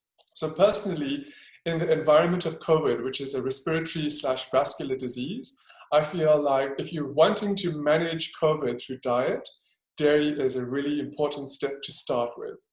I almost feel like if you're able to do that and still at the same time minimize your meat or animal protein intake to once or twice a week, working towards zero animal protein, that's a good track to have.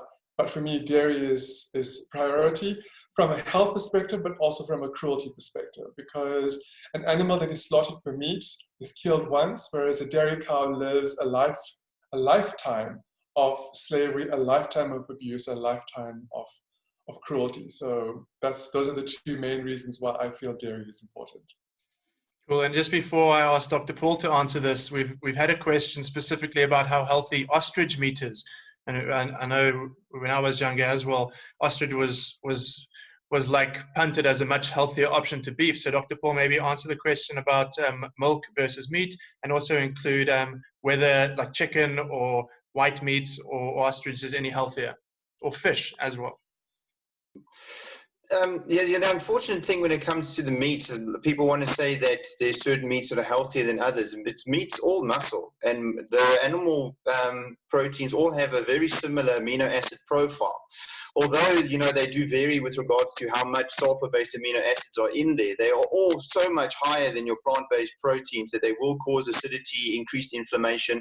And all meat does come with, the trifecta for heart disease, which is it all contains cholesterol, it all contains saturated fat and trans fat. That's just natural to that food.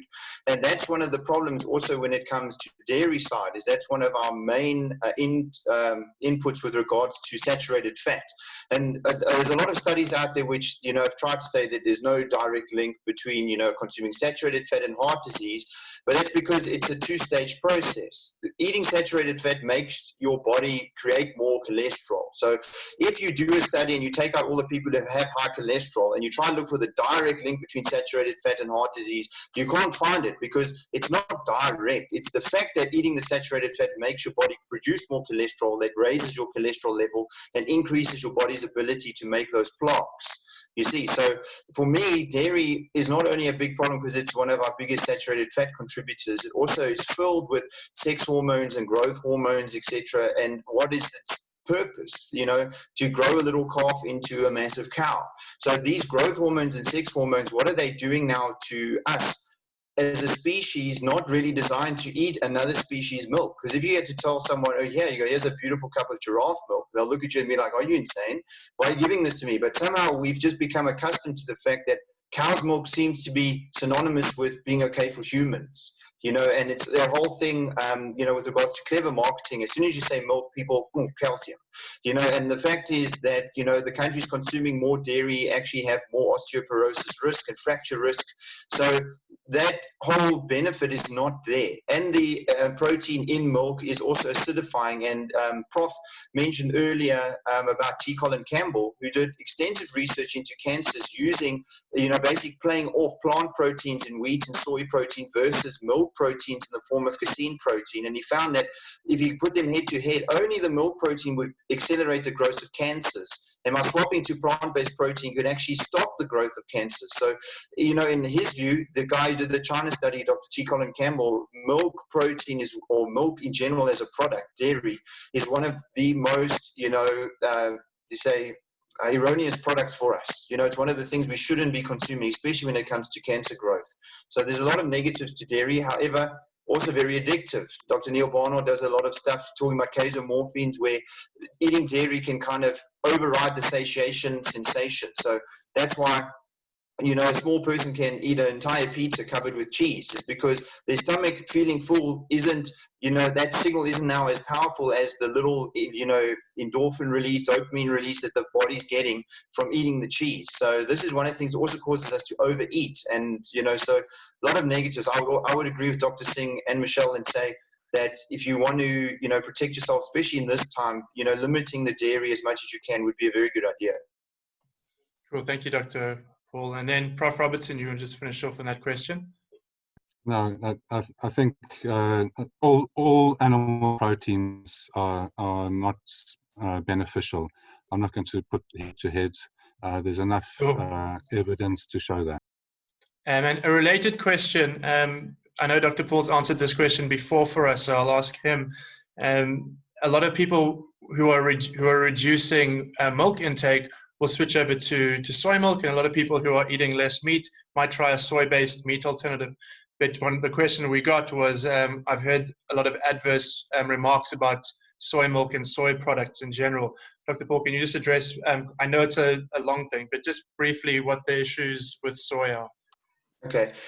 One of the things I would just say, there's two aspects to soy that we've got to be aware of. One, in the public domain, a lot of people fear is the fact that you've got phytoestrogen. So they believe that, you know, eating soy, etc., has the same effect as estrogen itself. So they would say, oh, we're not going to go on to soy milk because I'd rather drink normal milk. But they're forgetting that normal milk contains an incredible amount of natural mammal estrogen, which is far more linked to our biology than plant-based estrogen is. And in fact, plant-based estrogen in the form of phytoestrogens have a far milder effect on the body and actually have shown to have very positive effects on people dealing with a lot of, you know, sex hormone-related problems, okay? So that's, in essence, it's beneficial to consume those phytoestrogens. On the other side of it, there is a difference when it comes to things, because you've got to look at the soy, the origin of your soy. If it's GMO soy, which means it's genetically modified products, the genetically modified products themselves are a problem because they're modified to withstand pesticides. So that means that GMO products contain a certain, you know, residual level of pesticides in them, which can often be the causes of a lot of health problems. So it's not the soy itself, it's the fact that you're eating a GMO soy instead of a non-GMO soy. So I know, like, you know, one of the biggest South African producers of meat replacements locally, they make sure that they use non-GMO soy for that exact reason. So if we just sum up, the hormonal effects of soya are, if at all, beneficial to the human body. And if, as long as you're eating non-GMO soy, it's completely safe and it'll probably be beneficial for you. Thank you, Dr. Paul. And just, yeah, Yachine? Yeah, I just add something. From my perspective, if you look at the history of soy consumption and longitudinal studies at soy consumption and long-term health outcomes, those communities or populations that have consumed soy historically have always consumed it in a fermented form. So through the fermentation process, you are reducing the inherent anti-nutrient content within the legume. You are making use of bacteria and yeast and other microbes that help convert those soy-based molecules into things that our body can absorb and wants to absorb to enforce and enhance our immune function. So personally, I would say processed soy should fall into the same grouping as any plant-based junk food. It's nice to have an option because we sometimes want to have a little treat, but from a health perspective, definitely look towards the fermentation of the soybean if you want to use soy as a health-generating nutrient. So there, look at tempeh, look at tofu, tamari. Yeah, thanks. Cool, thank you. Yeah, if I just jump back in, sorry, Don, I would agree with that to say that these, it wouldn't be advocated as an actual one of the plant-based whole food health products that we would say people should eat, but it does have a very beneficial thing with regards to the psychology, with regards to, like a South African population, very meat-based psychology when it comes to eating. So is it healthier than eating meat? Yes, it is, but would we consider it a health food? No, we wouldn't. So then eating your more natural fermented soy would then give you the health benefits, but then you're going for a lesser evil, if we say what it is, if you're going for your meat replacements. However, they do serve their purpose because it's hard for people to go all the way to the purest end of the scale. So, with regards to the reduction or reducer diet, they really do play a key role. And then there was a second half of that question that I'm going to ask to Michelle. Which plant-based milk would be the healthier option between almond milk, rice milk, oat milk, or soy milk, or the other ones? And is there a really big difference, and how should we be choosing our plant milks? So I think you should just ask yourself, what are you replacing it with? So if you are looking at protein and you are completely let's say swapping out your dairy milk that you used to get your protein from with your plant-based alternative, then soy milk will be a higher protein option. But I would say, if you are just using plant-based milks, a splash in your coffee or a splash in your oats or on your cereals, then I would say, choose the one that you find the most palatable. I know not everybody enjoys almond milk, not everybody enjoys soy milk, so whatever your reason for it, I would still just say, soy milk would be the highest protein one, but if just using a little bit, choose the one that you enjoy. Cool, thank you. What I want to add there quickly about the soy milk is that obviously some of them are sweetened, and that leads us to one of the questions we've been asked here. We have a celebrity athlete whose name I'm not going to say because she doesn't like it when I do that to her. But there's a long distance trail runner who's asked a question here about sugar. So we've been kind of bashing on meat, but the question is, surely some of the health issues that we have more recently, and she specifically directed it at Prof. Robertson because of some of the things you said earlier, I think about the rise in chronic health problems. What sort of part has processed sugar, refined sugar, played in some of our health problems?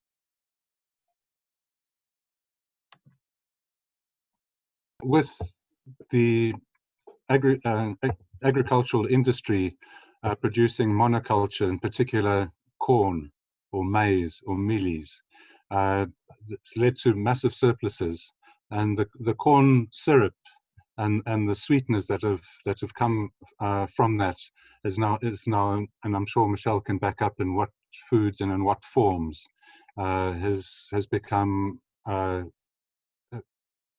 it's pervasive amongst all the sweetened foods. And sugar in itself is it's a plant. It's made from a plant, but it's highly refined. It's a processed food, and it's far better to take one's sugars in the complex forms. And there's sugars that's found in all plants. Carbohydrates, the long chain carbohydrates are broken down into sugars, And those complexes, combined with the fibers, forms a very important part of digestion and absorption of sugars. So refined white sugar, it's junk food, and obviously in moderation. The the complex sugars, obviously the soda drinks, the sweetened drinks, that market, and then we think we're having a really healthy day if we buy a can or a carton of fruit juice, which is also junk food because it's highly processed. It's the amount of sugar in those cartons.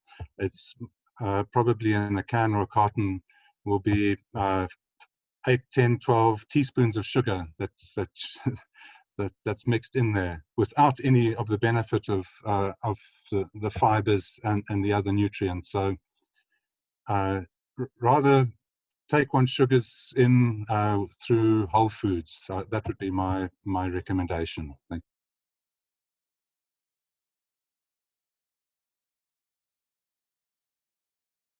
Right. We've got a question for Dr. Singh. Earlier you mentioned inflammatory markers. What are inflammatory markers that you mentioned, and how do we test for them? So inflammatory markers are little chemicals that the body produces as a result of a physiological inflammatory process. It's like you've got a little.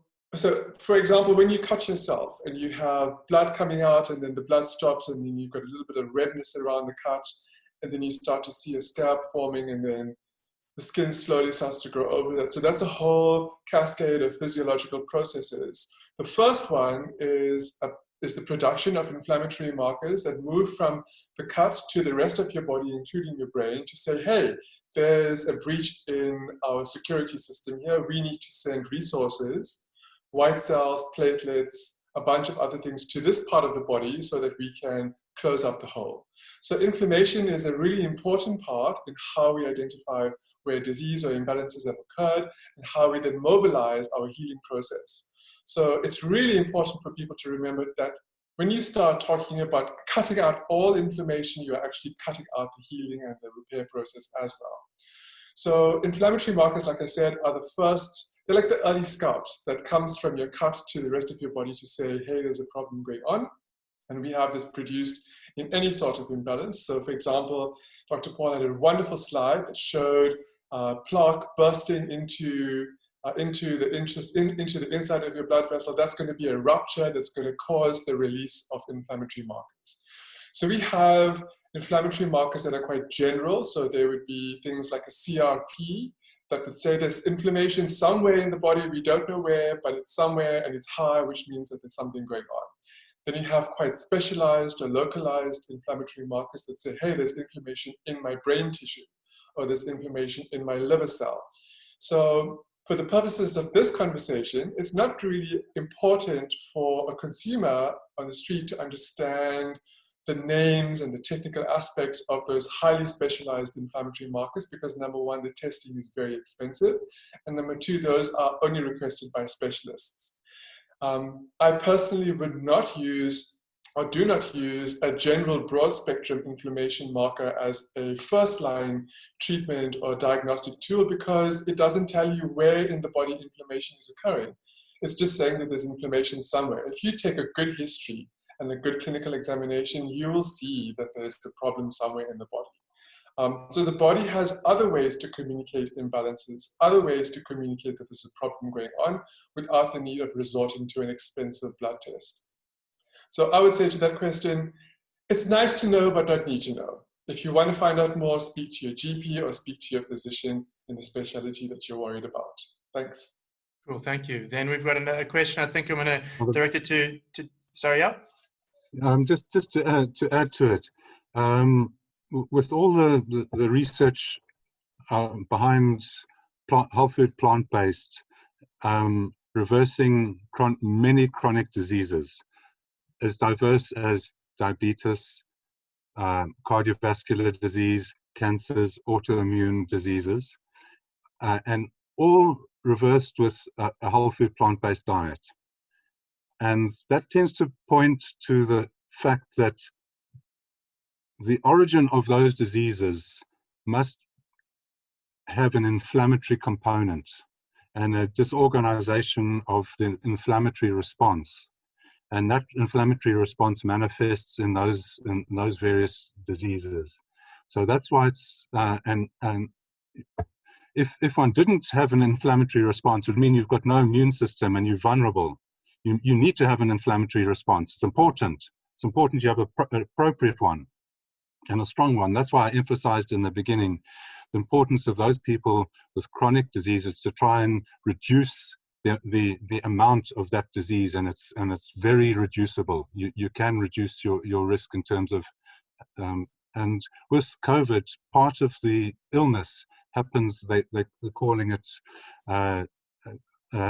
the immune storm, as it were, as there's an overcompensation of immune response, particularly around the respiratory system, that makes it very difficult for ventilated patients to do well. And that's why it's so important for people with chronic diseases to minimize and to strengthen their immunity, and those who haven't got them to avoid this chronic inflammation.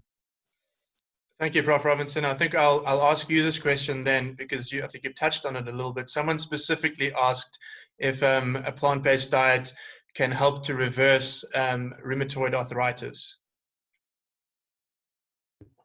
A lot of rheumatoid arthritis is part of the autoimmune spectrum of disease, and there's a lot of longitudinal, long studies that give evidence to show that a plant-based diet can greatly improve the outcome.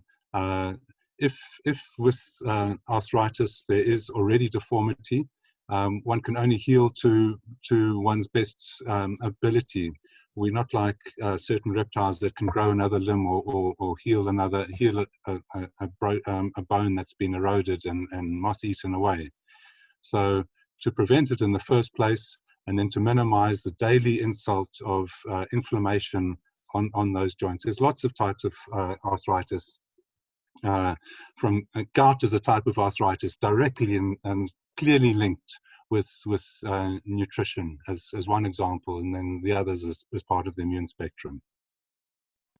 Don, I've actually had a few patients with rheumatoid arthritis that I've dealt with, and going on to the plant-based diet, especially because it reduces the body acidity, so it reduces the body's readiness to become inflamed. So there's not a hyper-inflammation response. And a lot of the things, like Prof mentioned, the rheumatoid arthritis sits in the immune, autoimmune category with regards to arthritis, meaning that the body kind of attacks itself. So one of the theories behind that is the fact that there's something called molecular mimicry. We're eating certain proteins that are similar to our joints, muscles, cartilage, etc. Confuses the immune system, because the immune system recognizes those particles as this is foreign, it's not from me, and it creates an antibody to fight against it. And then the thing is, once it's fought against all of those, then it goes and it sees, oh, my joints look the same, as that thing. So then it starts to attack itself, because our immune system's very smart. So the thing is that if you can get an immaculate immune system getting confused, it must be that you're eating something very similar to yourself that's giving the immune system this kind of double vision, and it can't see that this is now not that foreign object, it sees yourself as foreign. So that's one of the reasons why I think I've had good response, with those clients who could stay on the plant-based diet. And one of the clients, I won't mention who it was, but they were quite severe with regards to their response, and it cleared up almost within 2 to 3 weeks. And I know Dr. Greg on his site, nutritionfacts.org, has got some of the cool studies on there where they've shown it's one of the quickest way to reduce some of those symptoms and symptomology in rheumatoid arthritis. So if anything inflammatory, going on a plant-based diet is going to help. Well, thank you. Yachine, yes? May I just add quickly, just picking up on what Paul said, that for me a really big thing about autoimmune diseases particularly is, why does the immune system start attacking its own tissue? Where does it get how does it get exposed to these molecules that mimic our own natural molecules. And for me, that speaks to the gut. That speaks to how healthy your gut is, whether your gut cells are tightly bound so that nothing that isn't supposed to get into your body is kept outside of your gut in the lumen. And so when you're consuming a plant-based diet with a high fiber intake, you're encouraging a healthy gut wall, a healthy gut lining. And so those crazy paving stones are nicely tightly bound together. And so an animal protein that is too big to be absorbed by the body, too inflammatory, is triggered by the immune system. So the body goes, hey, this is not what I want, pass it along. Whereas if you are consuming dairy, you're consuming animal proteins regularly, you've got a lot of inflammation, you're wearing down your mucus lining, you've worn down your probiotic population, so you have an exposed gut lining, those crazy paving stones have moved apart, and so stuff that shouldn't be entering the body has now passed in between cells, in between passport control, under the fence, and is now floating around your immune system. And so your immune system is now reacting to an animal protein or an animal immunoglobulin that it shouldn't be exposed to, and it's going, hey, that's foreign, but there's something that looks very similar in my own joint or in my own skin tissue or in my own liver, I'm going to attack the same thing. So the link between animal protein or animal-based foods and autoimmune diseases is multidimensional, and there are multiple reasons why you should go off an animal-based diet if you have an autoimmune disease. Thanks. Great, thank you. We've had a question now about stress. We're mainly talking about nutrition, but the webinar is about stress too. And there's just a simple question from every panelist. Can you please give one very quick tip on something that you do in your personal life to reduce stress so you don't hit that inflammatory level that Dr. Singh mentioned in the beginning? We can start with Michelle. Cool. So I immediately, when I'm stressed, I actually grab a good book and I actually go sit outside on the patio so that I do get a little bit of sunshine as well, and just sit there for hours. I'll even sometimes put in just some instrumental music, because music is really something that helps me relax. So I mainly listen it with whatever I do when I cook or when I take a bath or when I get ready. And that is something I find that really relaxes me. Cool, thank you. Prof. Robertson? Yeah, I think the regulations in COVID have stressed me out as a public health person, and just seeing the excessive pain that it's caused rather than it's too much pain. And one of the stresses has been the language of it. People putting fear into everyone, and it's been very fear-driven. And also the other language of talk of social distancing. I mean, where in human civilization has social distancing become something that's right? Okay, physical distancing is important, and that's just got a hospital beds are placed a certain distance apart because cross-infection is just basic epidemiology and public health, and everyone understands it. That's not social distancing. So to reduce stress, become more human. Yachine mentioned some of them. Connect with our world, the earth that we live in. Walk on it. Make sure the air you breathe is clean as possible. And it's difficult in polluted cities. The particulate is really affecting. And stay in contact with family, with friends. I mean, where are we going to have a situation where we're not allowed to physically touch our loved ones? I mean, it's a crazy situation. So to reduce stress, remember we're humans, and pay a lot of importance to the whole gamut of our social being. Dr. Paul?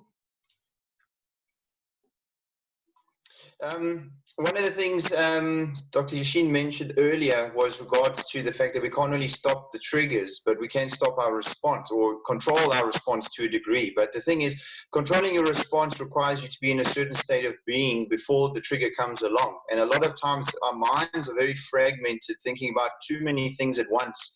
So what I've always found to do is outlook on life, you know, has changed over time. And, you know, it's also caused me to simplify my life. I don't take on too many things that I can't handle. You need to learn to say no to things that if you overloaded with certain things, and you commit to the things which you find more joy from.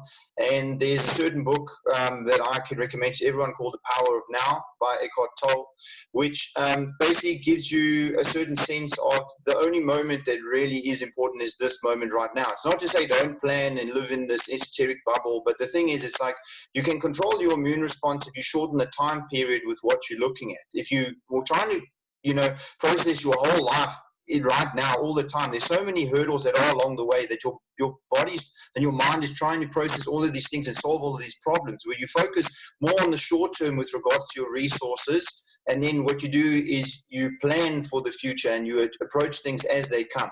Do you see what I'm saying? You shouldn't be worried about the stop sign coming in 5K so much that you're thinking about it as much as the stop sign that's literally 5 meters away from you. You need to learn how to plan that out. But sometimes the first step is to declutter the mind. And that's why I think finding certain resources and things that you can read to change your general state of being helps, and not overcluttering your life with things that don't really bring you meaning. Because a lot of us just say yes to things when we don't really want to do them. You should find things that you're passionate about and only really do the things that are either a necessity because you need them to survive, and other things that really bring you passion. Don't just say yes to everything that comes your way. Thank you. And Yachine, do you have anything to add? My recommendation is twofold. For me personally, mental stress is something that does pull the rug up from underneath me, and my reaction is oftentimes quite immediate, and it's not always healthy. So what I've started to do for myself is to create some sort of space between the trigger and my response. And so if the stress is coming from a conversation or an argument or from an email, and I have an immediate response, I give myself time. So I say, let me just count to 5 or walk away for a minute or 2 and then come back and deal with the conversation or the email or the dilemma that is causing the reaction. Because oftentimes if I give myself that space, my initial reaction of anger or fear or whatever has died down, and I'm able to be a bit more balanced in actually making a decision that is good for all of me and not just good for my fear aspect. The second part that I want to recommend, I mentioned it in my part of the talk, I've been finding so much solace in spending time in green space. And I'm not sure whether it's because we were prohibited from spending time outdoors through lockdown, but at the day after that regulation was relaxed, I was out on the mountain. I was like, I'm never leaving. I'm coming here every day or as often as I can, because it opens up my mind, it opens up my body, it opens up multiple levels of my being. So spend as much time in green space outdoors as you can, because it may not be related to a particular trigger or a particular incident, but it definitely buys you a lot of capacity to deal with more stress triggers in your lifestyle. Thanks. Just a quick one. Breathing is important as a stress reliever, and how to breathe. And that's, it needs more talk on that, but it's an important stress management tool. Yeah, I mean, breathing is the only, well, I think it's the only thing that is both conscious and subconscious. You know, we breathe subconsciously, but we can also control it, where other things, like we can't like choose to control our liver function.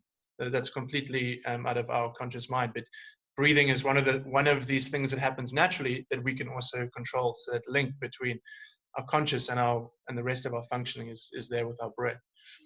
And I've been avoiding this one question because it's come up a few times, and I think a lot of people who've heard about this topic for the first time have this question, and it's basically framed in different ways. But the question is basically, okay, we kind of believe you on some of these things, but this sounds really hard. How do we start on the journey of switching towards a more plant-based diet?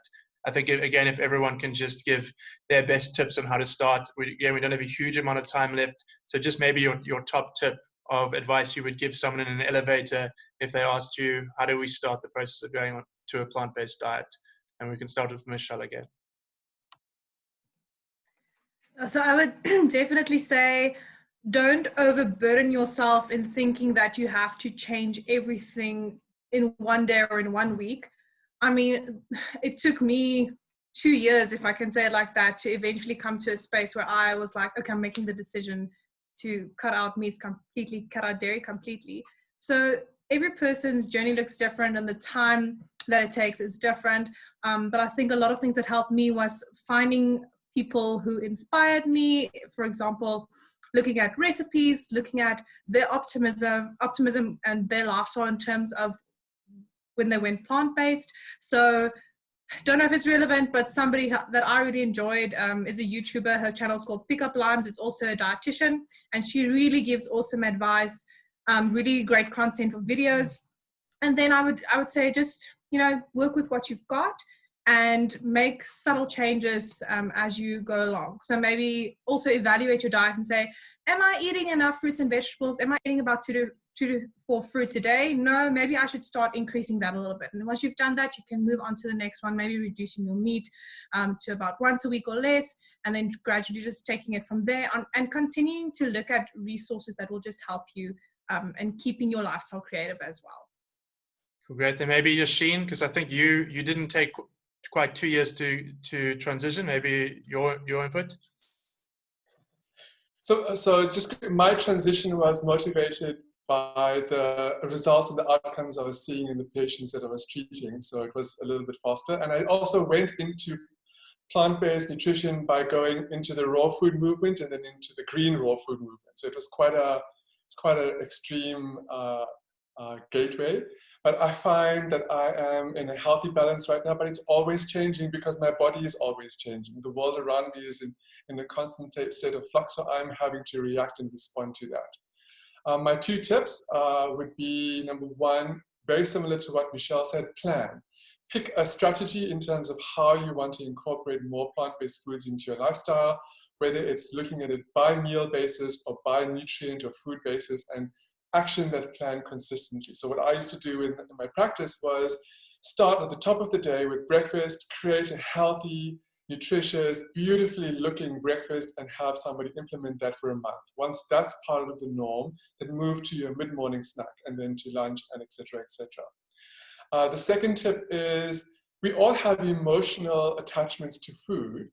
But the emotional attachment is not to the contents of the food, it is to how the food feels, how the food makes us feel, the textures, the colors, the flavors. And so identify what is it about your favorite meals that contain animal products that you find it very challenging to get over, and identify ways in which you can get around it. So for me personally, trifle with custard and sponge cake and a jelly was something that I loved. I didn't have it very often as a child, but when we did, it was a huge celebration for me. And for the longest, I was like, well, I can't really make trifle as a plant-based nutrition follower because of the gelatin in jelly and the milk and dairy and custard and the eggs and etc., the gluten in sponge cake. But I found a plant-based recipe that converted those individual ingredients into healthier, cleaner alternatives. And I made it over Christmas last year, and it was perfect. Exactly the same textures, exactly the same flavors, aromas, the feeling in my mouth. So identify the foods that you love, identify what it is about those foods that you love, and then find alternatives for those ingredients. That's it. Thank you. Prof. Robertson, your tips? It's just to decide, do I want to be healthy or not? And once you've made that decision, you start a journey by taking that one step. First of all, recognizing your situation, be acceptant of your status quo. Just once you accept it, and then decide there's so much that you can do. And you're going to, like any journey, you'll take a wrong turn, a cul-de-sac. You might get a flat tire or a broken leg, but as long as you know you're still on that journey, keep going, and there's so much to learn. Nutrition, it's one of my phrases, I think it's divinely complex. It's almost impossible to understand the complexity and the beauty and the wonder that nutrition offers. I mean, think of yourself as a 5-year-old child and where you are now. Every single cell in your body is new. You never had that as a 5-year-old. So your different body, where does that come from? It doesn't come from fresh air. It comes from what you put in your mouth. And the quality of what you put in your mouth will determine the quality of who you're going to be. So recognize that and be prepared to learn. Be curious about it. It's wonderful. It's really exciting. And Dr. Paul? I think I agree with everyone. The one thing I especially agree with is doing sometimes meal by meal, where you focus on just getting breakfast right first, and then you tackle the next thing and the next thing. And one thing I also think is valuable, especially for the psychology of motivation, is to try and align more pillars of why you're going plant-based. I mean, if you're just doing it, originally we swapped over cold turkey just because of the ethical thing, because once you lift that curtain, you can't really unsee that. But then I hadn't educated myself on the health benefits, so we did fall off the wagon for a while. Like, this is like years and years ago, because I hadn't yet done the health research. So I was feeling a little bit, we weren't doing it quite like we should have been, because I had only gone into it with one pillar. But the thing is, if you educate yourself more about the ethics, and then the effect on the environment, and then the effects on health, even if you're having a bad day with regards to, I don't care about being healthy, the other two pillars will kick in and keep you motivated. You know what I mean? So the more reasons you have for doing it, the better. And then also do it at your own pace and don't be punitive. We are humans, we do make mistakes. So if you fall off the wagon, don't, and this is the thing where I can kind of say that, sometimes we get too purist and we get a bit aggressive when people can't stick to the same, on the line. Like, people are human beings. If they fall off the wagon, support them and say, okay, it makes sense. It's hard. This isn't an easy thing. But then support them, and then they might get there. Because a lot of our behaviors we have today, 10 years ago, we might have thought they would never be me. But now it is, just because over time you just kept at it. And the more support you can give yourself and give others, the better it's going to be. Yeah, thank you. And I think I just need to jump in quickly from ProVeg's side. We do a lot of work in this area trying to help people who want to transition towards a more plant-based diet. And I just think hearing from all the different panelists that they have different backgrounds, and we all had different journeys, and almost everyone I meet has a different journey. And it's important to just do what works for you. And ProVeg has, you can see Caroline's put it on the chat for us as well. We've developed a thing called the Veggie Challenge. I personally went vegan with the help of a 30-day challenge. And the Veggie Challenge is a 30-day challenge. You can choose your challenge if you want to be 100% plant-based for 30 days, or if you want to be vegetarian for 30 days, or if you just want to try some plant-based days per week. And you sign up, it's 100% free. You sign up on www.veggiechallenge.co.za. Someone was asking for meal plans. There's meal plans on there. There's recipes. There's going to be an app soon where you can link the recipes to your shopping list and you can create a meal plan for the week. So www.veggiechallenge.co.za. It's completely free. We have got to the end of our time, but I know the doctors have all said they're willing to stick around for a little bit longer. So we'll see how many people stay in the chat, and we'll just keep going for a little bit. We did have two questions that were asked about what is being done in South Africa to address it. We spoke earlier about the fact that why doctors and government aren't speaking about this. And there was a question about what's being done. And I know that Yachine and Prof. Robertson are working on something. Prof, do you want to tell us a little bit about PAN SA? Yes, thanks. PAN, it's not the sprite with the tail and the horns that is giving its name to the pandemic and the panic that we're experiencing, but we can't see the sprite. It's the Physicians Association on Nutrition. It started in 2018. It's a German-based, and it aims to empower physicians, medical students, health professionals, and communities and individuals with evidence-based information tailored to their specific needs. And recognizing that the knowledge of nutrition is so important, that PAN will facilitate that process, and hopefully we can get established in South Africa and grow and be an inclusive body. People, it's not going to be a closed shop. It's going to be an inclusive process. Any person who can contribute. The problem is so big, and the hands we need are many. So we're working on establishing the South African branch, and looking forward to it, because we could through Pan, move towards the rest of Africa through our contacts. Okay, great, thank you. So we see a few people are leaving. We're going to try and answer. If you did answer a question, if you did ask a question, just stick around. We're going to try and answer a few more before we end the call. So the next question was, does lemon water really help to alkalize the body? If one of the panelists wants to address that. Michelle? No? Dr. Paul? I'll just quickly mention, I know it's a big trend.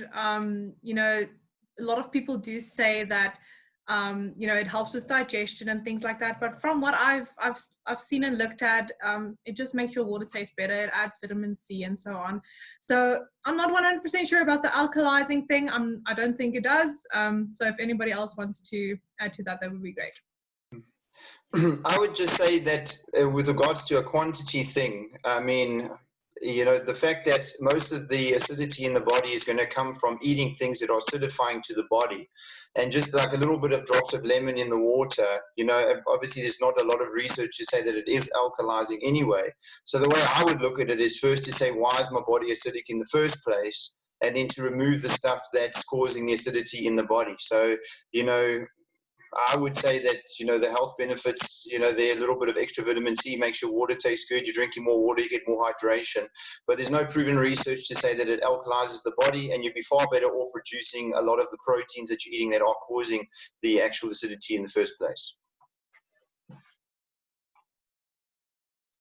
May I just add that there is a difference between alkalizing your stomach pH and alkalizing the pH of the tissue and the blood that's flowing through your blood vessels.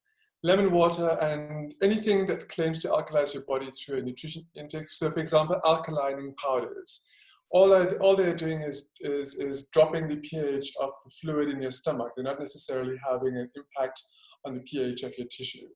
And there are actually, from a holistic or systems approach, there is a negative impact of consuming something like an alkaline powder. Because if you're impeding the natural pH of your stomach, which is supposed to be highly acidic to help you break down complex nutrients into simpler nutrients and encourage the absorption of B12 by the release of intrinsic factor, then you are actually doing yourself harm and disservice by using an alkalizing powder. For me personally, I think that the benefits that people are experiencing from lemon water, warm lemon water first thing in the morning, is that, as the previous two speakers have mentioned, is the hydration. First thing on rising, your body has had 8 to 10 hours of processing, of physiological processing that uses a lot of water. You by topping it up, really, it's like giving a dry plant or a dried peace lily water. You see the whole thing spring up again. So that's exactly what's happening with warm water first thing in the morning. Great. We've got a question from Johan for Dr. Singh. Would it be beneficial to adapt a circadian rhythm being dynamic with the seasons rather than establishing a fixed sleep schedule throughout the year? That is a rather complex question, and a full answer would take longer than the time we have, but just very quickly, if you can mimic as close as possible to the circadian cycle of the planet, so sunrise, sunset, then your body has this natural inbuilt ability to create space and time to heal during the sleep space, during the night phase, and create enough energy to power you through the day's activities that you have. So if you want to feel active and vital through the day, and you also want to have rest and recuperation through the night, try and align yourself as closely as possible to the sun. For me particularly, I feel that, you know, it's a bit difficult to do, especially in winter. We're about to hit winter equinox, so swap over to shorter nights soon. But in winter, the sun sets quite early. You don't want to be in bed for 12, 15 hours. So I feel like there is a bit of leeway. Try and match your going to bed time as close as possible to sunset. And therefore your body will have enough space to determine for itself whether it wants to have 6 hours of sleep today because you had a very restful day, or it needs 10 hours of sleep because you had a very hectic day. So if you start at the same time, then you've got enough room to play around with. Cool, thank you. I'm going to ask Dr. Paul the next question because I know he likes this question. And he's helped me with this. Dr. Paul, how do you test your acidity? Yeah, one of the things I found very valuable in the nutrition program that I was running is just to look at people's acidity. Now, there is something, what I can do just for everyone's benefit. I'm going to share my screen again quickly from current slide. Wrong one. Where are we?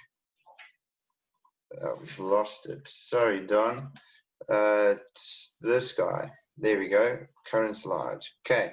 So what we're looking at here is basically litmus paper. And what I found is that most people coming into the program who were, eating a lot of meat, a lot of dairy, etc. It says use your saliva, but what I found a lot more accurate with regards to the response was actually using urine. So, just get a little bit of urine onto the end of one of these litmus paper pieces that you tear off and match it to the graph. And this is one of the main reasons why I started, after we had a little wobble, this is one of the things that got me diving into the health aspects of a plant-based diet, because moving more plant-based, what we found was our acidity started to change. We started to become more alkaline with regards to what the urine was doing. So this is a nice way just to give yourself, it's not like to say like the be-all end-all acidity test, but it's a nice way just to see where you're kind of sitting at. Because if your urine ends up being more on the alkaline side, you can guarantee that your body's more alkaline on the inside. So that's a nice little way. This ocean milk litmus paper you can find at Dischem or any other pharmacies.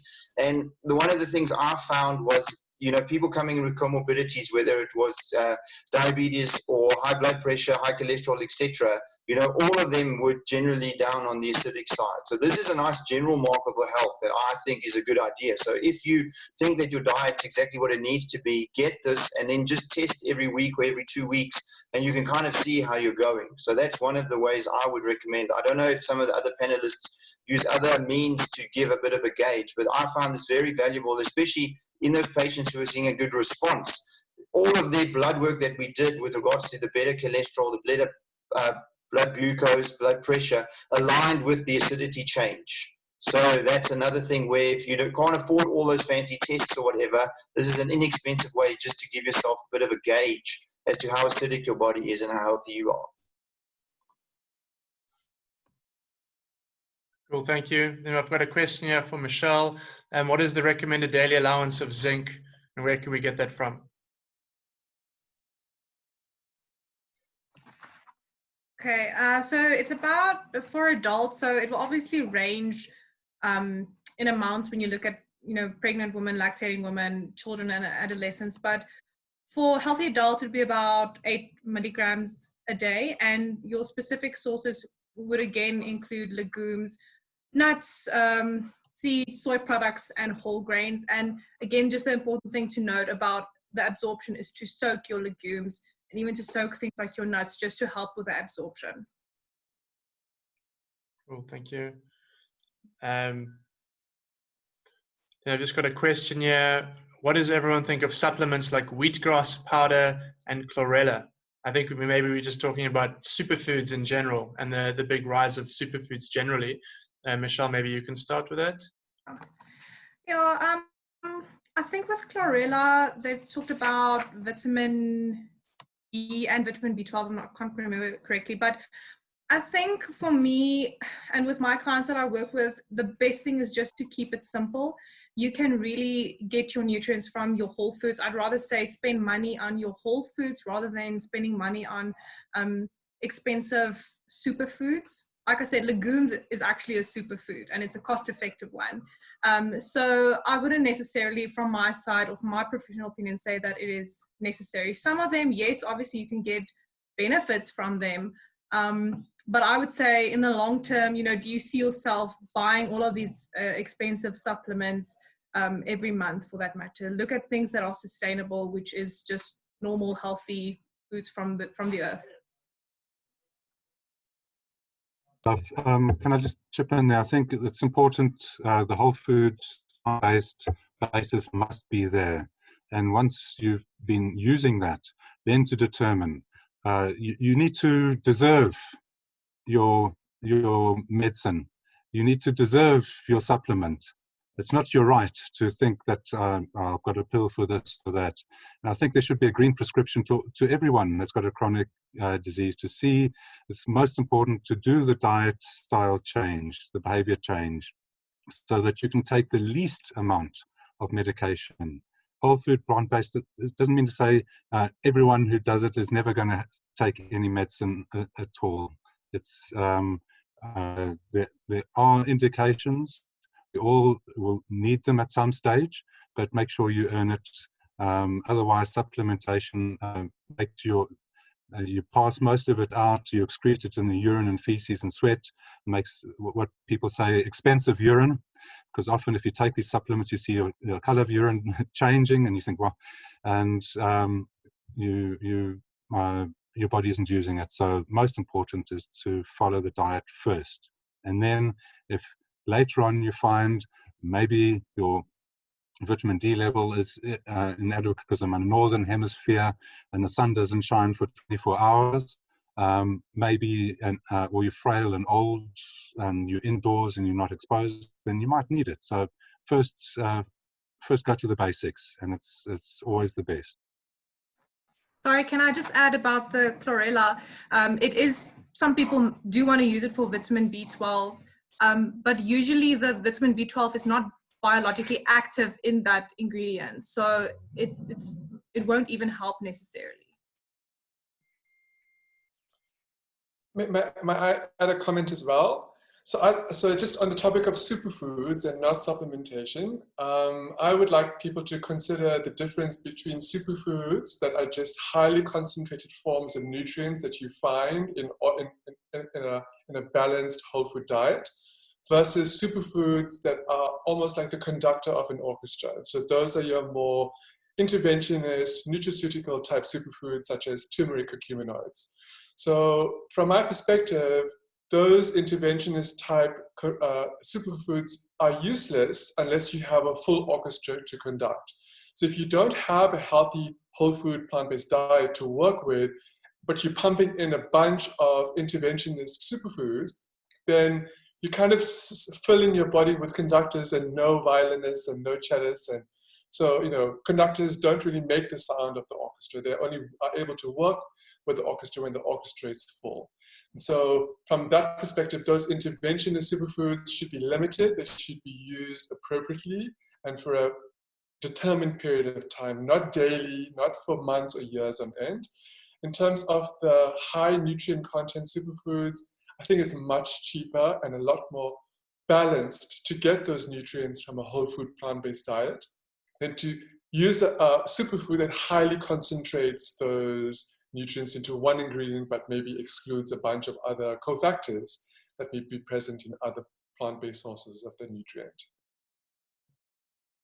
Cool, thank you. We're getting a lot of comments coming in saying thank you to all of the panelists. So I just want to say another huge thank you to all of you for agreeing to be on this panel and for all the work you're doing to promote this kind of work. Also want to say a huge thank you to everyone who joined. Please tell your friends and family.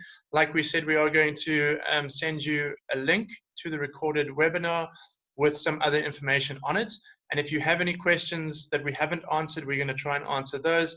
And if you have future questions, please just email us at ProVeg using the email address that we'll email you on, and we'll try and answer that. So I think I want to just give all the panelists 1 minute to each just say final thoughts, and then we'll end the webinar. So we can start again with you, Michelle. Cool, yeah. So I think people should just get excited about a plant-based diet. It's really not as boring as what people think. And yeah, find what works for you, find what your family likes, and yeah, just keep on with it, and you will definitely see the benefits of it. Dr. Singh.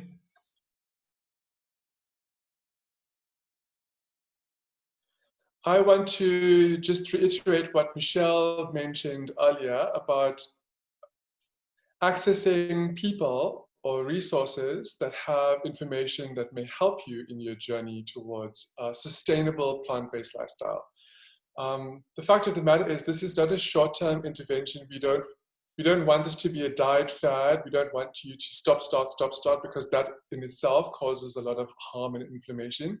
So the whole idea is to create a sustainable, lifelong journey that takes you ever closer to the goal that you want to achieve.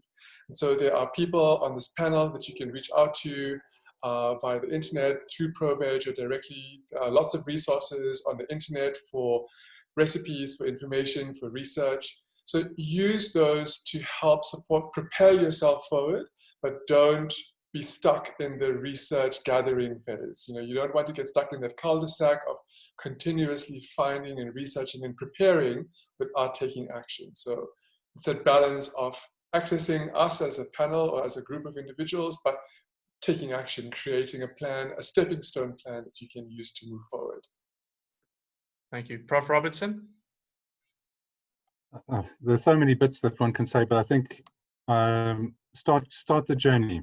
Go. It's there is enormous gains and benefits, and very few losses. And it's exciting.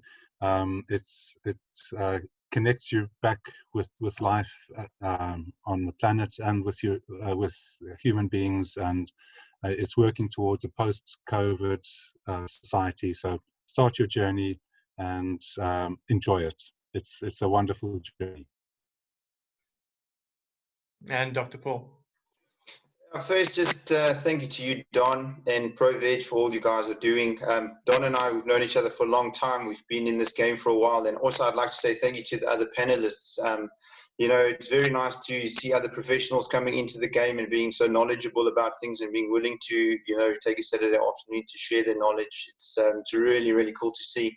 I had a really good time. And one of the things I can just say to everyone is that if you're ever looking for something even remotely close to a silver bullet with regards to health, the plant-based diet is that. There is no faster, quicker way that you can use to tackle a whole host of conditions. And the thing is, the beauty about it that a lot of the professionals around the world say is that you don't need to do it specifically in one way to tackle heart disease, one way to do, obesity, another way to do diabetes. You just adopt a whole foods plant-based diet, make sure you get all of the supplementation you need so you're covering your bases, and generally your health will be, 1,000 times better than it was before. But like Don said, and all the other panelists have alluded to, it is a journey, and it only gives you the benefits as long as you stay on it. So that's why we're saying don't rush in. Get educated, use the resources available. I know Donovan and them are going to share a lot of good resources for you with regards to web links, etc. I mean, friends and family, if they want to learn more, send them the link to this webinar so they can learn something, and then just educate yourself, because the more you understand about why you're doing something, the more likely you are to stick with it. So at the end of it, I'd just like to say thank you to everyone who joined us. I think it's phenomenal that we've finally got this way, and sometimes never waste a good crisis. COVID has kind of forced us into doing things, but we don't know when next we're going to be able to host an event where you get a few hundred people together. So this might become the norm. So this is how a lot of people might be receiving the information in future. So it's also nice to kind of be a part of the first one that ProVeg does, in South Africa. I know we've had some international guests today that are in the webinar. So we also like to thank you for joining us and, getting a little bit of a view as to what we're trying to do here in our little corner of Africa. So thanks to everyone.